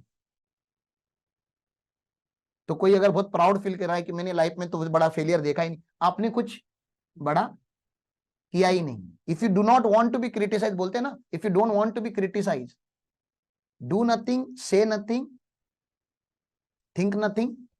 मतलब कुछ मत करो, you do nothing, you will never be criticize. क्योंकि आप कुछ कर ही नहीं रहे हो, क्रिटिसाइज किस लिए करेंगे? लोगों को क्रिटिसाइज तब किया जाता है जब वो कुछ करने का ट्राई करते हैं ना, कुछ करने का प्रयास करते हैं और वो नहीं होता तो लोग, मी तर सांगितलं होतं होणार नाही, अवकातीच्या बाहेर जाऊन कशाला करायचं। तो ये सुनने मिलता है आपको। आपकी औकात में रहो, औकात में रेके करा, हंतरून बघून पाय पसरा, ताकदीप्रमाणेच करा। This is what people tell us no all the time. ये आजकल की बात नहीं है, ये आपको बचपन से हर दिन ये बताया गया है कि आपको क्या नहीं करना है। किसी ने ये कभी नहीं बताया कि क्या करना है। तो आपने नहीं उतनी बार सुना, इसलिए आपने कुछ नहीं किया। क्योंकि आपको बोला गया, ए रात को बाहर नहीं जाने का, ए दोस्ती नहीं करने का, ए रिलेशनशिप नहीं करने का, ए सुन दादा रिस्की काम नहीं करने का, ए पिकनिक पे नहीं जाने का। क्या नहीं कर तो करो, क्या क्या करूं वो बताओ ना। घर वाले बताते हैं क्या करना चाहिए? नहीं बताया, पढ़ाई करो। क्यों? नहीं नहीं, सब करते हैं, लेकिन क्यों नहीं करना पड़ता है? सब सब करते हैं, मतलब मैं भी करूं। तो आपको पता होना चाहिए। चलो बचपन तो आपके हाथ में था नहीं, मैंने बोला जैसे कि पास्ट हमारे हाथ में, we cannot do anything about the past, but can we do something about present so that future can be protected? Future बनाया जाता है ना, और फ्यूचर कहां पे बनाया जाता है? प्रेजेंट में बनाया जाता है, पास्ट में नहीं। तो आज आप क्या कर रहे हो या आज आप क्या सोच रहे हो, वही आपका फ्यूचर, वही आपका कल बना रहा है। तो रिजल्ट एक दिन में अचानक से नहीं मिलते, प्रोसेस इंपॉर्टेंट है। आप सीए सीए में बन जाओ ये इंपॉर्टेंट है ही नहीं, ये जर्नी चालू करना ही बहुत इंपॉर्टेंट था। और जो भी है ये सब जर्नी में ही है। आप याद प्लीज ऐसे इस दिन का याद वेट मत करो, एक दिन आएगा जब मैं success, you are successful every day बेटा, because you are walking a journey which is very difficult. Already you have started the journey, business चालू किया, ऑलरेडी यू आर सक्सेसफुल। नहीं नहीं वो ईयर एंड में बैलेंस शीट बनेगी, PNL बनेगा, फिर दिखाएंगे सक्सेसफुल है, वो पेपर है। Again financial statement is just a paper.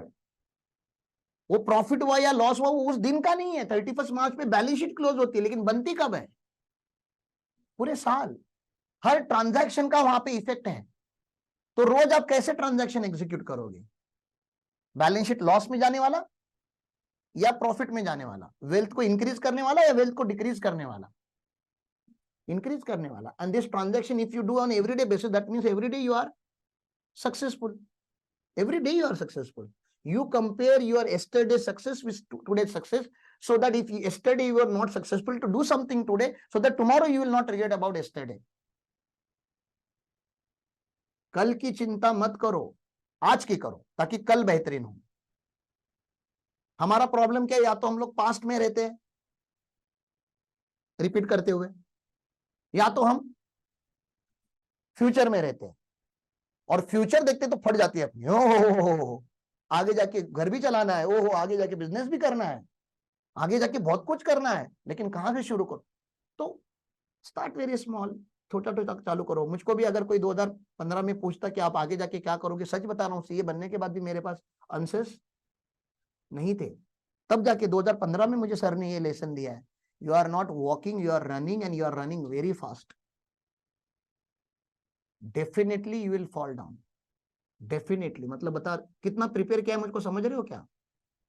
मुझे बताया गया है कि हम गिरेंगे financially, emotionally, we will hit the ground. फिर तो मुझे नाराज होना चाहिए था, उस दिन बिजनेस चालू नहीं करना चाहिए था, जॉब पे जाना। ये डिस्कशन चालू था जॉब करो या बिजनेस करो, उसमें का ये डिस्कशन, उसमें का आपको स्नैपशॉट बता रहा हूं कि बिजनेस में आएगा तो गिरेगा राम, क्योंकि तेरे खून में बिजनेस नहीं है, तेरे खानदान में ऊपर के 5 पीढ़ियों ने बिजनेस नहीं किया है। माँ बाप ने ट्राई किया, लेकिन वो छोटा मोटा गाड़ा बेड़ा चलाने का, होटल बिटल चलाने का ट्राई किया, वो भी उतने अच्छे से नहीं चला, वो तेरे हालातों से पता चलता है। तो जब बिजनेस कैसे करते पता ही नहीं होगा, या सक्सेसफुली कैसे करते किसी ने देखा ही नहीं है, तो आप कैसे बिजनेस करोगे सडनली? तो हमको सिखाया गया था। फिर मुझ में तो नाराज हो गया कि बिजनेस में आऊं कि नहीं आऊं ना। आपका बॉस आपको ऐसे बता रहा है गिरेगा जरूर, 100% गिरेगा, फेल होगा। मतलब अभी एग्जाम की बात करेंगे तो हमारे प्रोफेशनल एग्जाम में फेलियर गारंटीड है, एक्सीडेंटल तो सक्सेस है। यहाँ पे लोग गलती से पास हो जाते हैं, और जो पास होता है उसको 2 बार रीलॉग इन करके देखना पड़ता है, लॉग आउट करता है फिर लॉग इन करता है। डायरेक्टली नाचना कोई चालू नहीं करता यहाँ पे, उसको भरोसा नहीं होता कहीं इंस्टीट्यूट का ग्लिच तो नहीं आया, गलती से तो पास नहीं आया। वो 2 बार कंफर्म करता है, नाम की स्पेलिंग देखता है, रोल नंबर 3 बार देखता है कि मेरा ही रोल नंबर है, मेरा ही नाम है। फिर टोटल कैलसी पे करके देखता है कि सच में टोटल हो रही है ना, वो सच में 200 क्रॉस हो गए हो पक्का। 2-3 बार कंफर्म करने के बोलता है, हाँ आप पास हो गए हो। उसको कन्विंस करना पड़ता है अपने आप को। जब फेल दिखता है तो वो इतना नहीं करता, मैंने रिजल्ट जब फेल का आता है ना, उसको पता होता है कि यही आना था। वो कागज पे क्या लिखा है वो मत देखो। तुमको अगर 8 मार्क आए 100 में से 8% हो गया, 12 लाओ तो 12% हो गया। उसके अगले अटेम्प्ट में 18 लाओ, 18% हो गया। उसके अगले अटेम्प्ट में 25 लाओ, 25% हो गया। सर ऐसे तो जिंदगी निकल जाएगी। निकलने दे, जिंदगी चालू हो चुकी है। पास होने के बाद जो करने वाला था वो ऑलरेडी तू कर रहा है। क्योंकि ये तो सवाल पूछो ना, पास हो जाते तो क्या हो जाता, कल से क्या करते? आज पास हो जाते, कल से क्या करते? क्या करते? सो जाते सर पहले तो 3 दिन, ओके तो चौथे दिन क्या करते? क्या करते सोचो। वही करते जो अभी कर रहे, उठते जिम पे जाते तो जा रहे हो, सोचते बैठते क्या करेंगे, बिजनेस करेंगे, व्यापार करेंगे कि जॉब करेंगे, तो वही सोच रहा, वही बता रहा हूं आपको। बिजनेस में आओगे तो गिरोगे जरूर, प्रोफेशन में आओगे तो गिरोगे, गारंटेड तो बीकॉम है साहब। और हमारे यहाँ के लोग बीकॉम एमकॉम में भी फेल हो रहे हैं, मतलब जो गारंटीड सक्सेस वाली बात है, हम वहां पे भी मतलब प्रूव करके आ रहे कि हम मेहनत करके फेल होके दिखाएंगे आपको, ऐसे भी लोग हैं। लेकिन चलो वो मैटर ही नहीं करता तो उसको सीरियसली लिया नहीं, ये मैटर बहुत करता है तो इसको सीरियसली लो। रिजल्ट को सीरियसली मत लो, एग्जाम को सीरियसली मत लो, एवरी डे को सीरियसली लो, दिनचर्या को सीरियसली लो, रोज पढ़ना है उसको सीरियसली लो। उठने के बाद मोबाइल देखना बंद करो, रील्स देखना बंद करो, न्यूज देखना तो पहले बंद करो। न्यूज देखोगे तो पता चलेगा जिंदगी में कितना डिप्रेशन चालू है। न्यूज देखना बंद कर दो, खुशियां ही खुशियां हैं। मैं जब नाराज हो गया कि मुझे लगा कि सर मुझे अदरवाइज कन्विंस कर रहे, बिजनेस में नहीं आने के लिए कन्विंस कर रहे, तो सर ने एक सेंटेंस बोला कि जिस स्पीड से आराम तू भाग रहा है ना, गिरेगा जरूर लेकिन मुंह के बल गिरेगा, सर के बल नहीं। You will fall forward. Football खेलने वाले बच्चे, उनको पता है भागते भागते अगर आप कभी गिर जाते हो तो आप पीछे नहीं गिरते, आप आगे गिरते हो। उस दिन सर ने बोला गिरने के बाद गिरा मत रहे, उठने की हिम्मत रख राजा। उठ के देखेगा ना तो गोल के 2 कदम और आगे, गिरने के बाद भी नजदीक गोल और करीब आया होगा, क्योंकि गिरने के बाद इतने फोर्स से गिरेगा कि गिरने के बाद भी गोल के करीब ही आएगा, पीछे नहीं गिरेगा कभी, ऐसा नहीं गिरेगा कभी, तो गिरेगा तो ऐसा ही गिरेगा। खाली उठने की हिम्मत रखनी है। तो आपको भी क्या हिम्मत रखनी है? एग्जाम दोगे, फेल हो गए, फेल मतलब इंस्टीट्यूट के नजर में फेल हो गए, मेरे नजर में तो पास ही हो। 32% भाई, सीए के एग्जाम में, सीएमए के एग्जाम में 32% परसेंटेज होता है। और कोई तुमको अदरवाइज बताने का अगर ट्राई करे ना कि नहीं नहीं नहीं, उसका फॉर्म भर देने का, इमीडिएटली बोलने का मैं स्पॉन्सर करता है, कोई एज लिमिट वगैरह कुछ नहीं है, आ जाओ तुम भी दो, सिंगल डिजिट के ऊपर जाके दिखाओ। तो आप उनसे कंसल्टेंसी मत लो जिन्होंने ये नहीं किया है। जिसने ये किया है और जिसने ये करवाया है, उन दोनों से सुनो। मैं दोनों की बात बताता हूं, मेरी भी और उसकी भी। तो आप पास हो साहब। बिजनेस में आओगे तो लॉस होगा, बिजनेस की बात करता हूं मैं भाई, उसके लिए तो मुझे रेडी कर रहा था मेरा बॉस कि बिजनेस व्यापार में आओगे तो क्या हो सकता है, कोविड है, ये है, वो है, लॉस हो सकता है। अपने इन्वेस्टमेंट किया, क्योंकि बिजनेस में पहले एक्सपेंस होते हैं कि पहला इनकम होता है, और इनकम कंटिजेंट होता है कि फिक्स फिक्स होता है? इनकम कंटिजेंट होता है, मे और मे नॉट हैपन। आपने क्लासेस डाला इतना बड़ा, बच्चे शायद ना आए ना, लेकिन खर्चा क्या होता है? कंटिजेंट।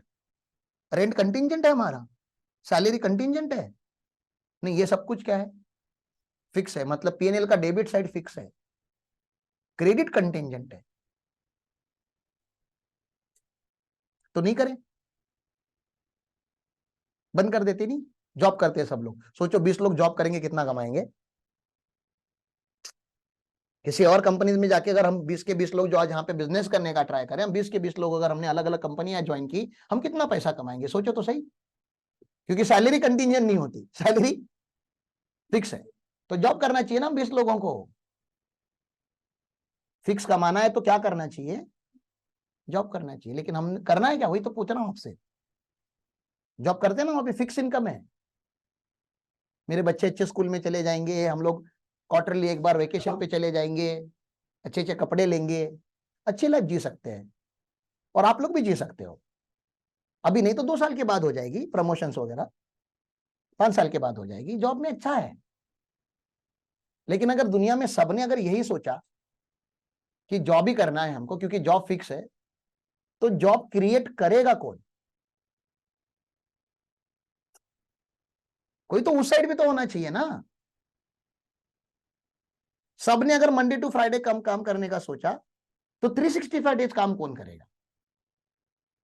सबने अगर 10 से 6 का जॉब किया, तो 24 घंटे का काम कौन करेगा? सबने अगर इंप्लीमेंटेशन के लिए वेट किया कि हमको काम आएगा फिर हम इंप्लीमेंट करेंगे, तो इनोवेशन का काम कौन करेगा? सब अगर डिपेंडेंट बनते गए,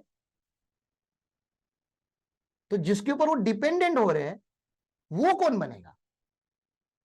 सबको अगर हंडी का अगर लास्ट के थर पे जाना होगा और हंडी फोड़नी होगी, क्योंकि वहां मजा आता है, फोटो भी आती है, तो नीचे के थर में कौन रुकेगा ग्राउंड पे, जिसको कोई नहीं जानता? लेकिन सारा भार तो वही उठाता है। वो नहीं होगा तो ऊपर का कैसे बनेगा? सब अगर कल का सोचेंगे तो 25 साल के आगे का कौन सोचेगा? सब अगर अपना सोचेंगे तो देश का कौन सोचेगा? देश कौन चलाता है? बिजनेसमैन की या एम्प्लॉय?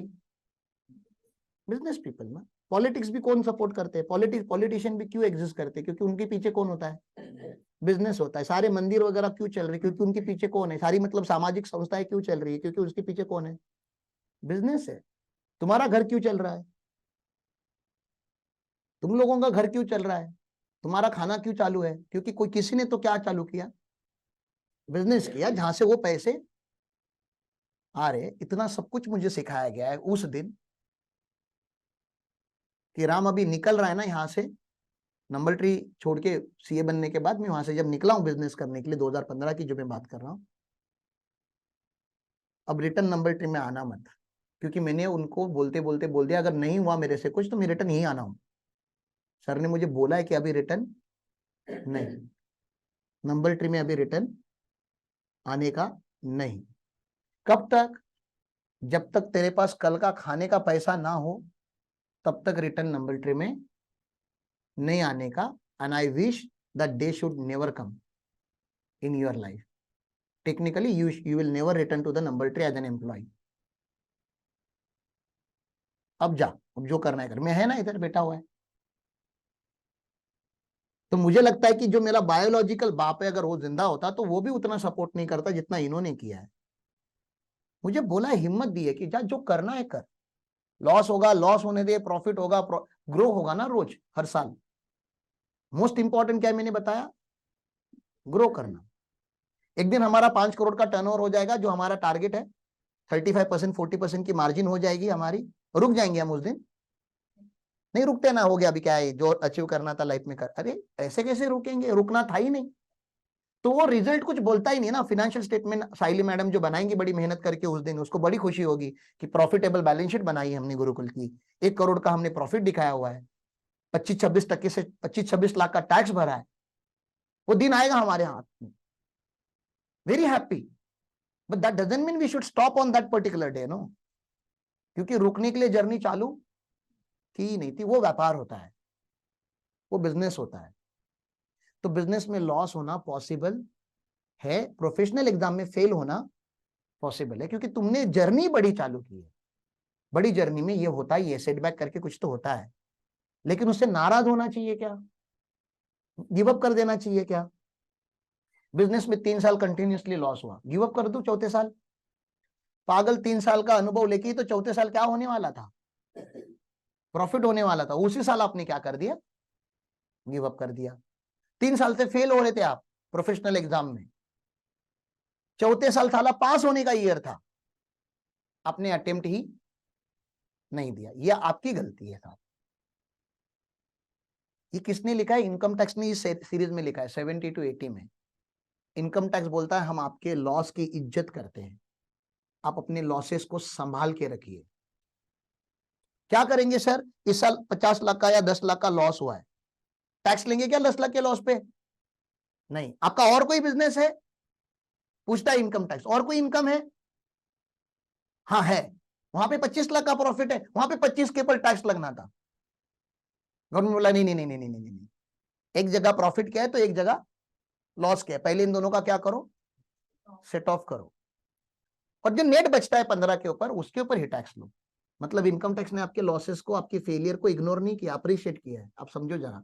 लेने के लिए तो बोल सकता था ना लॉसेस को इग्नोर, प्रॉफिट कितना 25 टैक्स। ऐसा नहीं किया उन्होंने। उन्हें बोला नहीं नहीं पहले लॉस को पहले सेट ऑफ करो। लेकिन इसमें घाटा इनकम टैक्स का, आप समझ रहे हो ना। सेंट्रल गवर्नमेंट का घाटा हो रहा है यहाँ पे। 10 लाख के ऊपर उनको टैक्स मिलता था, 30% के रेट 3 लाख मिलने वाला था, वो 3 लाख अभी उनको नहीं मिलने वाला है। लेकिन उनके पास उतना जिगरा है कि आपके लॉसेस को भी एडजस्ट करने का पावर दे रहे हो। सर मैंने लाइफ में एक ही चीज चालू की और उसमें ही लॉस हुआ, मेरा और कोई सोर्स नहीं, मेरा लॉस ही है साहब। अब तो कुछ भी नहीं होने वाला था, क्योंकि इनकम टैक्स का नियम है, आपको बता दूं, every year is a new year. हर साल एक अगला नया साल है। पिछली बातें यहाँ पे नहीं करते हम इनकम टैक्स में। हर 1 तारीख को 1 अप्रैल को नया साल चालू होता है, नई जिंदगी चालू होती है। Every year is a new life. लेकिन यहाँ पे इनकम टैक्स ने बोला नहीं, यहाँ पे ऐसा नहीं करेंगे। हम पिछले साल का लॉस इस साल भी सेट ऑफ करने, पहले कैरी फॉरवर्ड करने देंगे और अगले साल उसका क्या हो जाएगा। सर अगले साल 20 लाख का लॉस हो गया, लॉस के सामने लॉस सेट ऑफ होता है क्या? ऐड होगा ना लॉस में लॉस। 2 साल लॉस हो गया। सर अगले साल 40 लाख का लॉस हो गया, अब तो सर जान निकल गई। अब नहीं समझ रहा है क्या? गवर्नमेंट बोलता है टेंशन ना लो। कितने साल तक लॉस कैरी फॉरवर्ड करने देंगे पहले साल का? 8 साल तक। लॉ तो आपको पता ही है। मतलब इनडायरेक्टली इनकम टैक्स क्या बताना ट्राई कर रहा है आपको कि प्रोफेशनल एग्जाम में आ तो गए हो आप, 8 साल में 16 अटेम्प्ट आते हैं, 16 अटेम्प्ट के बाद भी अगर आपका नहीं निकला तो छोड़ दो। नहीं समझ रहा मैं क्या बता रहा हूं? 8 साल में अगर आपने बिजनेस को प्रॉफिट में कन्वर्ट नहीं किया तो या तो आपका बिजनेस गलत है या तो आपकी सोच। क्योंकि इस दुनिया में ऐसा कोई एग्जाम नहीं या ये दुनिया में ऐसा कोई बिजनेस नहीं जो कंसिस्टेंटली लॉस बनाए। इम्पॉसिबल है कंसिस्टेंटली लॉस बना, इम्पॉसिबल। और अगर आप बना रहे हो तो या तो आपका पूरा स्ट्रैटेजी, पूरा मॉडल ही गलत है। आप 10 रुपए की चीज 8 रुपए में बेच रहे हो और हर साल बेच रहे हो तो हर साल लॉस ही होगा। बंद ही कर दो। आपको प्रॉफिट करने के लिए, आपका लॉस रोकने के लिए आपको कुछ करने की जरूरत नहीं, व्यापार बंद करना है आपको बस। समझ रहे हो ना क्या बता रहा हूं मैं? कुछ और करो अभी आप लाइफ में, ये मत करो, ये आपसे नहीं हो पा रहा है। तो इनकम टैक्स बोलता है 8 साल आपको लॉस कैरी फॉरवर्ड करने दूंगा मैं। तो ऐसे नियम बने हैं। स्पेक्युलेटिव होता है तो स्पेक्युलेटिव मतलब इंट्राडे का लॉस है तो इंट्राडे, सुबह लो शेयर्स दोपहर को बेच दो, उसमें भी तो लॉस हो सकता है। उसमें तो चांसेस और ज्यादा होते हैं क्योंकि वो स्पेक्युलेशन है। कांदा बटाटा रियल में बेचूंगा तो आज मार्केट डाउन है तो आज नहीं बेचूंगा, दुकान नहीं खोलूंगा, जब मार्केट ऊपर जाएगा तब बेचूंगा। लेकिन अगर मैंने ट्रेडिंग करके रखा है शेयर मार्केट में, इंट्राडे ट्रेड आज मार के रखा है, तो मुझे उसका रिवर्स ट्रेड मारना ही पड़ेगा आज के आज, भले लॉस हो भले प्रॉफिट हो। तो स्पेक्युलेशन में लॉस होने के चांसेस ज्यादा है। स्पेक्युलेशन गेन के ऊपर इनकम टैक्स टैक्स लेता होगा क्या?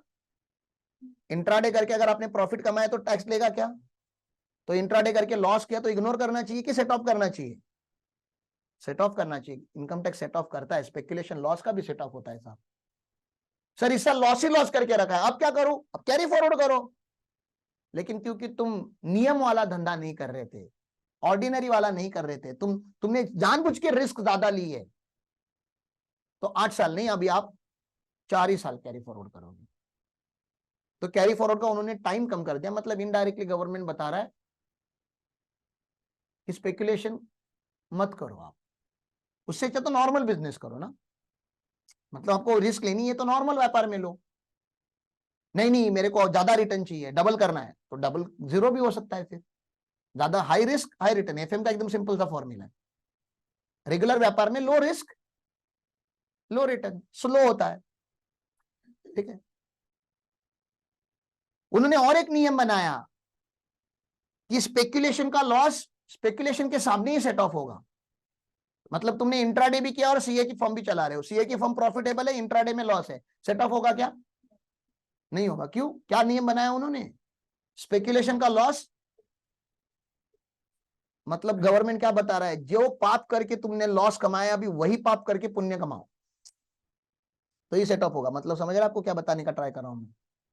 उल्टा हो गया तो स्पेकुलेशन में प्रॉफिट हुआ है और सीए फर्म में लॉस हुआ है, तो ये सेटअप हो सकता है क्या? मेरे क्या पूछ रहा हूं समझ रहे हैं? नॉर्मल बिजनेस में लॉस हुआ है और स्पेकुलेशन में, मैंने पहला नियम क्या पढ़ा है आपको? स्पेकुलेशन का loss can be set of only against speculation का इनकम। नहीं है स्पेकुलेशन का इनकम, कैरी फॉरवर्ड करो। कितने साल? 4 साल। कब सेटअप होगा? जब स्पेकुलेशन का इनकम होगा तभी सेटअप होगा। नहीं होगा तो ये धंधे करने ही नहीं थे ना आपको। जब आपको पता है कि स्पेकुलेशन में आपको कभी इनकम होने वाला नहीं है तो ये करना ही नहीं चाहिए था, कर लिया तो कर लो अभी। तो स्पेकुलेशन नॉर्मल के साथ कभी सेट ऑफ नहीं होता। मैं पूछ रहा हूं नॉर्मल स्पेकुलेशन के साथ सेट ऑफ होगा क्या? उल्टा, नॉर्मल में लॉस है, स्पेकुलेशन में प्रॉफिट है। होना, आपको क्या लगा? आपको लॉ नहीं पता, तुम ऐसा क्यों सोच रहे हो कि तुमको लॉ पता है, तुम याद कर रहे हो? मैं तुमको फीलिंग पूछ रहा है ना, मैं अभी तक चैप्टर पे गया ही नहीं। होना चाहिए कि नहीं? नॉर्मल बिजनेस है भैया, होना चाहिए ना, तो होता है क्योंकि लॉस ही नॉर्मल है। नॉर्मल नॉर्मल के सामने भी सेटअप होता है, नॉर्मल स्पेकुलेशन के साथ, क्योंकि वो नॉर्मल है, लॉस नॉर्मल है, वो अच्छा लॉस है। सर्फ एक्सेल की एड में आपको सिखाया गया है कुछ दाग अच्छे होते हैं, तो वैसे फेलियर के कुछ रिजल्ट अच्छे होते हैं, वो सक्सेस के करीब लेके जाते हैं, ठीक है ना। तो आप वो याद रखो, ये चैप्टर का नाम है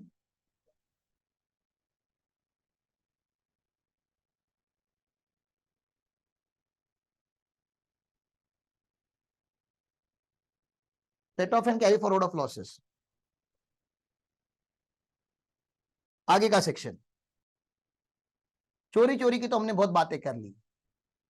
क्या कुछ अच्छा काम करके भी टैक्स बचाया जा सकता है? अच्छा काम क्या होता है?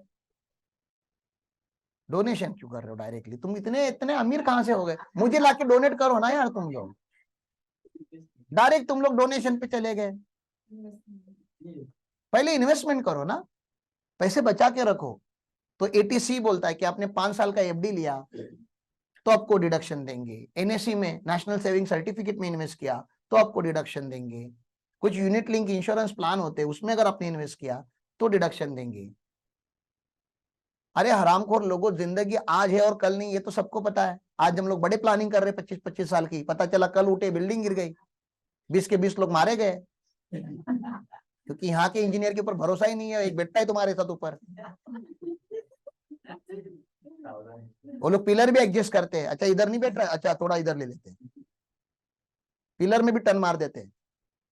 तो ये कुछ भी हो सकता है ना, we can die at any moment.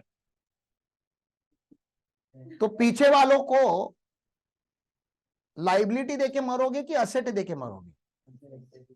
मतलब तुम्हारी डेथ एक लाइबिलिटी क्रिएट करनी चाहिए कि तुम्हारी डेथ एक असेट क्रिएट करना चाहिए? और अगर तुम चाहते हो तुम्हारी डेथ भी असेट क्रिएट करे तो तुम्हारी लाइफ इंश्योर्ड होनी चाहिए। तो टर्म इंश्योरेंस लेना जरूरी है। सर टर्म इंश्योरेंस लेंगे तो क्या होता है? तो 40 साल तक आपकी लाइफ प्रोटेक्टेड रहती है। तो मैंने 40 साल का टर्म इंश्योरेंस लिया तो होगा क्या? मैं अगर 40, मुझे प्रीमियम हर साल भरना है, every year I have to pay premium, कब तक? 40 साल तक। तो क्या होगा? 40 साल के बाद क्या मिलेगा? कुछ नहीं, कुछ नहीं। मैच्योरिटी पे 0 इनकम मिलता है टर्म इंश्योरेंस में, कुछ नहीं मिलता। ओ हो, इससे अच्छा तो मर ही जाता, ऐसे बोलना चाहिए। अरे अगर आप जिंदा रह गए तो आपको इंश्योरेंस का पैसा क्यों चाहिए? आपने जिंदगी तो ऐसी जी होगी ना कि आपने वेल्थ क्रिएट किया होगा। तो जिंदा रहे तो जिंदा रह के वेल्थ बनाएंगे, और कभी मर गए तो मर के भी वेल्थ कमाएंगे। थोड़ा थोड़ा तो बनना चाहिए ना, क्योंकि घर वालों को इमोशनल झटका लगेगा चलेगा मैं मर गया करके, फिनेंशियल झटका नहीं लगना चाहिए, क्योंकि उससे वो जब याद आता है ना तो घर वाले और जोर जोर से रोते हैं। तो इंस्टॉलमेंट भर रहे हो? अच्छा ऐसा आता अंदर, वो फी भी भरनी बच्चों की, अरे राशन। तो ऐसा जोर जोर से वो क्यों रोते पता है? क्योंकि उनको याद आता है जो राशन ला रहा था, जो फी भर रहा था, जो इंस्टॉलमेंट भर रहा था, वही मर गया है। तो कल से वो सब भरेगा कौन? ये जब वो याद आता है ना वो लोग जोर जोर से रोते हैं। उनको इमोशनल यादें कम आती है क्योंकि वो अच्छी आपने बनाई नहीं होती।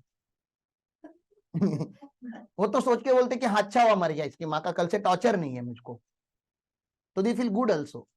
लेकिन जब पैसे का सोचते हैं तो अर्निंग पर्सन अगर मरता है तो फिनेंशियल झटका बड़ा होता है। इमोशनल झटके से लोग 10 से 12 दिन में बाहर आते हैं साहब, फिनेंशियल में कितने दिन के बाद बाहर आएंगे पता नहीं चलता। तो अगर आप चाहते हो आपकी लाइफ की वैल्यू हो तो आपका लाइफ इंश्योर्ड होना चाहिए। इससे ज्यादा मैं इंश्योरेंस की एडवर्टाइजमेंट नहीं कर सकता। इंश्योरेंस बेचने वाले लोगों को भी ये बोलने नहीं आता, बताओ मुझको आता है क्योंकि मैं एटीसी पढ़ाता हूँ, ये एटीसी में लिखा गया। हेल्थ इंश्योरेंस होना चाहिए आपका जो हर साल रिन्यू होता है। क्यों? आज अगर हॉस्पिटल में गए और नहीं मरे तो मैंने क्या बोला? रिपेयर करने के बहुत खर्चे लग जाते हैं। और जो लाइफस्टाइल हम जी रहे हैं इसमें बीमार होना कंटिंजेंट नहीं है, ऑलमोस्ट फिक्स है कि कोई ना कोई ऑर्गन का तुझको रिक्वायरमेंट लगेगा, रिप्लेसमेंट लगेगा आने वाले टाइम में। ऐसे ही हमारा खाना पीना जो खा रहे लाइफस्टाइल जी रहे वो स्ट्रेसफुल है, और उसमें कुछ लोग दारू पी रहे सिगरेट पी रहे, बताओ। मतलब कुछ ऑर्गन जो बचने वाले थे वो और खराब कर रहे। मेहनत करके जो लोगों का घिस रहा है वो अलग बात है, बिना मेहनत किए भी साले कुछ लोग कुछ नहीं करके भी अपने ऑर्गन्स को खराब कर रहे हैं। अब उनका क्या बोले मैं बताओ, कुछ नहीं बोल सकते, लेकिन बोलते हैं कि हेल्थ इंश्योरेंस तो ले लो, ऑर्गन तो खराब कर ही रहे हो आप, हॉस्पिटल में तो जाना ही है। हॉस्पिटल में जाने के बाद जब डॉक्टर बताएगा कि आपको कैंसर हुआ है,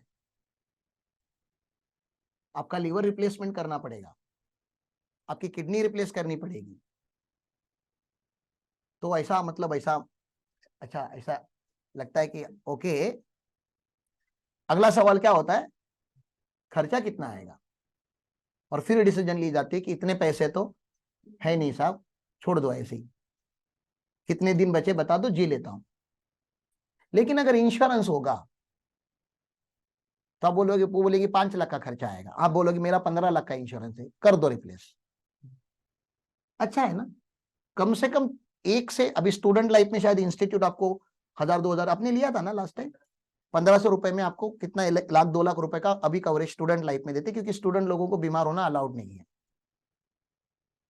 तुम लोग स्टूडेंट हो, तुम लोगों को अगर हार्ट अटैक आ गया तो टेंशन आना चाहिए, पहले तो तुम हार्टलेस होते हो, तो उधर तो अटैक नहीं आने वाला है। दूसरा कुछ बात करते हैं, तो वो लोग ने बोला 2 लाख तक आपका इंश्योरेंस होना चाहिए। हाँ, फिर प्रोफेशनल बनने के बाद 10 लाख 50 लाख आपको जो ठीक लगता है आप ले सकते हो, उतना प्रीमियम आपको बढ़ के मिलता है। मिनिमम 5 लाख का होना चाहिए, ऐसे मेरा अंडरस्टैंडिंग है कि 4 से 5 लाख का हॉस्पिटल में एक बार आप अगर एडमिट होते हो तो उतना खर्चा होता है, हायर साइड पे नॉर्मल। हाँ, फिर बहुत बड़ी बीमारी हो गई थी फिर वो उसकी बात नहीं करते अभी। तो 80D में आपको क्या मिलता है बताओ, मैं एक एक सेक्शन बताऊंगा आपको। 80D में क्या मिलता है, मेडिकल का 25-25 हजार का, 25 हजार अपना, 25 हजार फैमिली का, आपको 50 हजार रुपए ऑर्डिनरी सर्कमस्टेंसेस में मिलता है। कोई सीनियर सिटीजन बन जाता है तो 50 हजार गवर्नमेंट कर देता है, दैट इज 80D। अगर आपने एजुकेशन के ऊपर इन्वेस्टमेंट नहीं किया तो सबसे घटिया हुआ, सबसे घटिया इंसान कौन होता है पता है, जिसने अपने एजुकेशन पे इन्वेस्टमेंट नहीं किए। तो अपन कैसे मजाक मजाक में कोर्सेज परचेस करते, आप लोगों को बुरा भी लगता होगा कि ले लिया इसने और एक कोर्स ना, और एक जगह पे पैसे भर के आ गया। अब वो पढ़ूंगा नहीं पढ़ूंगा भगवान जाने, लेकिन मैं पैसे भरते रहता हूँ हर साल अलग अलग कोर्सेस में, क्योंकि मुझे जिसने बनाया उसने सिखाया है कि आपको अपनी एजुकेशन पे अच्छा खासा इन्वेस्ट करना चाहिए। तो कोई मुझे पूछेगा सर आप शेयर मार्केट में इन्वेस्ट करते हो, नहीं, मैं राम पाटिल पे इन्वेस्ट करता है। वो कौन, मैं अगर अपने मैं अपने एजुकेशन पे अगर इन्वेस्ट नहीं करूंगा तो मैं कैसे ग्रो करूंगा। नहीं पैसे नहीं है सर, लेकिन MBA करना है, 4 लाख की फी है, लेकिन नहीं है 4 लाख, तो क्या करोगे। 4 लाख की गाड़ी लेनी है, नहीं है, क्या करते हो, लोन लेते हो ना। मतलब गाड़ी लेने के टाइम पे तुमको लोन लेना है वो अक्कल है, MBA करने के टाइम पे वो अक्कल नहीं आ रही आपको। तुमने महंगे कोर्स इसलिए नहीं की कि तुमको तुम्हारी फी भरने की कैपेसिटी नहीं थी, इसलिए नहीं किए कि नहीं करने थे, करने के लिए कर सकते। अभी भी बता रहा हूँ MBA कर लो, अच्छे कॉलेज से करो, ऑनलाइन भी होते हैं आजकल, वो देखो ऑप्शन क्या है। नहीं नहीं नहीं सर फी बहुत ज्यादा है, आईफोन ले लेते हैं, ले लेते हैं पैसे, नहीं नहीं लोन पे ले लेते हैं। एजुकेशन पे इन्वेस्टमेंट करने के टाइम पे आपको नहीं समझता, आईफोन लेने के टाइम पे सब क्लियर है आपको कि कैसे पैसे आएंगे। अरे यार अच्छा एजुकेशन कर लो, आईफोन क्या मर्सिडीज ले सकते हो आप। शुरू में कुछ साल तो इन्वेस्ट करो अपने आप पे, फिर शौक पूरे करते रहना ना, जिंदगी भर क्या ही करना है आप बताओ।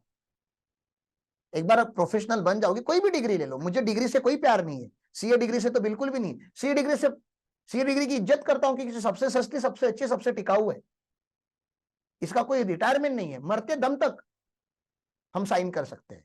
और मरने के बाद भी अगर अपने इंस्टीट्यूट को नहीं बताया मर गया है तो भी 10-15 ऑडिट साइन कर ही सकते हो आप, जब तक इंस्टीट्यूट को पता चल ना जाए। मतलब ऐसा कोर्स है ये, और एक लीगेसी आपको छोड़ के जानी होती है। लेकिन कुछ नहीं तो उससे सस्ता उससे अच्छा और भी कोर्स है, सीए में है, सीएस है, चलो नहीं करने प्रोफेशनल कोर्स 2 साल का करना है, MBA कर लो। नहीं सर एजुकेशन पे इन्वेस्ट करने के लिए दर्द होता है, इनकम टैक्स बोलता है करो, लोन लेके करो, आपको जो इंटरेस्ट लगेगा उसका हम क्या देंगे, ATE में डिडक्शन देंगे। ऐसे सेक्शंस बनते गए साहब आपको मोटिवेशन देने के लिए। तो ATC की सीरीज टैक्स प्लानिंग नहीं है, हाँ वो तो है टैक्स प्लानिंग ही है, लेकिन वो लाइफ प्लानिंग से कनेक्टेड आप अगर देखोगे तो वो जिंदगी को प्लान कर रहा है आपकी। इंश्योरेंस लेना जरूरी है, 80C में है। हेल्थ इंश्योरेंस लेना जरूरी, 80D में है। एजुकेशन लेना बहुत जरूरी है, 80E में है। घर लेना बहुत जरूरी है, 80GG में है, जीजी 80EE में है। गाड़ी होनी चाहिए आपके पास, इलेक्ट्रिकल भी नहीं चाहिए, ऐसे इन्होंने बोला। 80EEB में उसका डिडक्शन मिलता है। तो गाड़ी तो इन्होंने इलेक्ट्रिकल व्हीकल को बोला है क्योंकि इलेक्ट्रिकल व्हीकल को भी प्रमोट करना है, लेकिन गाड़ी तो होनी चाहिए ना आप लोगों के पास। मैं जब आर्टिकल था तो मेरे पास नहीं थी 4 व्हीलर, 2 व्हीलर भी नहीं थी आप बाय द वे। मैं जब सीए बनाऊं तो पहला जो मैंने अपने आप को गिफ्ट दिया है वो बुलेट का दिया है। ऐसे नहीं कि मैं जब सीए नहीं था तब ले नहीं सकता था, मैं कमा बहुत अच्छा रहा था, मैं तभी भी ले सकता था, लेकिन मेरे ऊपर वाले ने मुझे बताया शौक पूरे नहीं करने अभी आपको, अभी पहले जरूरतें कवर कर लो, और उसमें एजुकेशन आता है। बुलेट लेके इधर घूमता नहीं रहना दिन भर, बुलेट लेके पार्क करके रखोगे क्या ही मतलब है। तो बुलेट लिया तो घूमना पड़ेगा आपको, और घूमना अभी चालू करने आपके औकात में नहीं आता। अभी आप सीए फाइनलिस्ट हो, पहले आप सीए फाइनल कंप्लीट करो। तो किसी ने तो मुझे रोक के रखा था, करके मैं रुका था। आप भी अपने शौक को थोड़ा पोस्टपोन कीजिए, क्योंकि इच्छा है तुम लोगों की भी, और मुझे पता भी है इच्छा हम सबकी होती है। तब तक गुरुकुल के जो असेट्स है वो यूज करके काम चलाओ। अपनी 4 व्हीलर नहीं, ऑफिस की है ना हमारी कॉमन, तब तक वो चलाओ। अपनी खुद की भी लो, लेकिन कब लो, पहले क्या, पहला जरूरत है, पहले एजुकेशन, पहला इंश्योरेंस, पहला इन्वेस्टमेंट, पहली लाइफ बनाओ, बाद में शौक पूरे करो। और ऐसे नहीं कि हर शौक को पोस्टपोन करो। जो अवेलेबल इंफ्रास्ट्रक्चर में आप अभी पूरे कर सकते हो, कॉमन इंफ्रास्ट्रक्चर में, वो पहले अभी कर लो, क्योंकि जिंदगी ऐसा ना हो जाए जिंदगी बनाते बनाते जीनी ही रह गई, तो वो भी नहीं होना चाहिए। तो बैलेंस होना चाहिए। 29 डेज काम करते हैं, 2 दिन एंजॉय करते हैं। ओके, उल्टा करते हैं क्या, 29 डेज एंजॉय करते हैं और 2 दिन पढ़ाई और काम, ऐसा करते तो अच्छा लाइफस्टाइल होगा वो हमारा? हो ही नहीं सकता, इम्पॉसिबल। और 29 डेज एंजॉय करने का ट्राई तो करो, फ्रस्ट्रेट हो जाओगे, इरिटेट हो जाओगे ट्रैवल कर करके। आप करते नहीं हो तो आपको लगता है ट्रैवलिंग अच्छा होता है। हम बिजनेस टीम को पूछो, हम ट्रैवल करते तो ऐसा लगता है 4 दिन के बाद अगर मार्केटिंग वगैरह करके जब रिटर्न आते 2 रात, तो ऐसा लगता है कि बॉडी अभी भी गाड़ी में है, ऐसा फील होता है। सच में ऐसा फील होता है कि अभी भी हम मूवमेंट पे है। ऐसा बेड से उठते तो होते अच्छा गाड़ी में नहीं है, बेड पे ही हमारे, ऐसा होता है। उतना ट्रैवल करना पड़ता है, मेहनत करनी पड़ती है, तब जाके पैसे आते हैं। तो ये सेक्शन है साहब जो टैक्स प्लानिंग के साथ आपको लाइफ प्लानिंग सिखाते हैं। उसमें यस आप लोगों ने बोला कि डोनेशन करना चाहिए, गरीबों के लिए कुछ करना चाहिए, तो 80G भी यहाँ पे है कि दान धर्म भी करो, क्योंकि देने से कभी कम नहीं होता, बढ़ता ही है। देने की वृत्ति भी होनी चाहिए। तो आपके पास अगर धन है तो धन दो, और नॉलेज है तो नॉलेज दो। गुरुकुल आपको दोनों देने का ट्राई कर रहा है, तो आपको दोनों ट्राई करना चाहिए। तो ये इस सीरीज में हमने सीखा है कि भैया यहाँ पे टैक्स प्लानिंग होती है, 80C से लेके 80U तक सीरीज चलती है, जिसका नाम है डिडक्शन फ्रॉम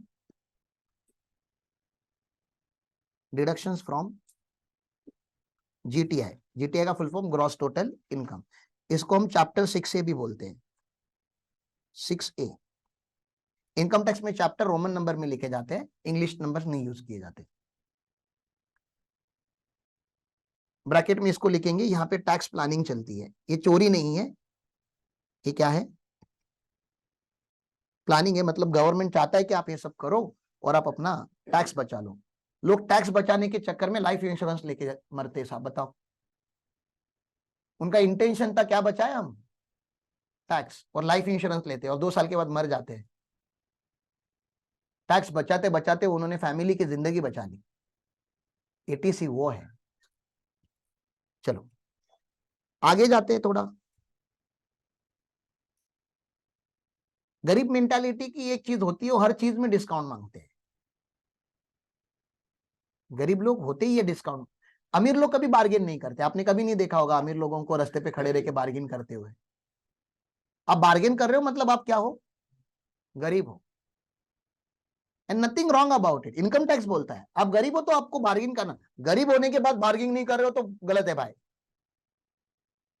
पहले अमीर बनो फिर बार्गेनिंग छोड़ो। नहीं नहीं मैं भले गरीब है बार्गेन नहीं करे, अरे भाई अभी बार्गेन करना था, नहीं तो गरीब के गरीब रहोगे।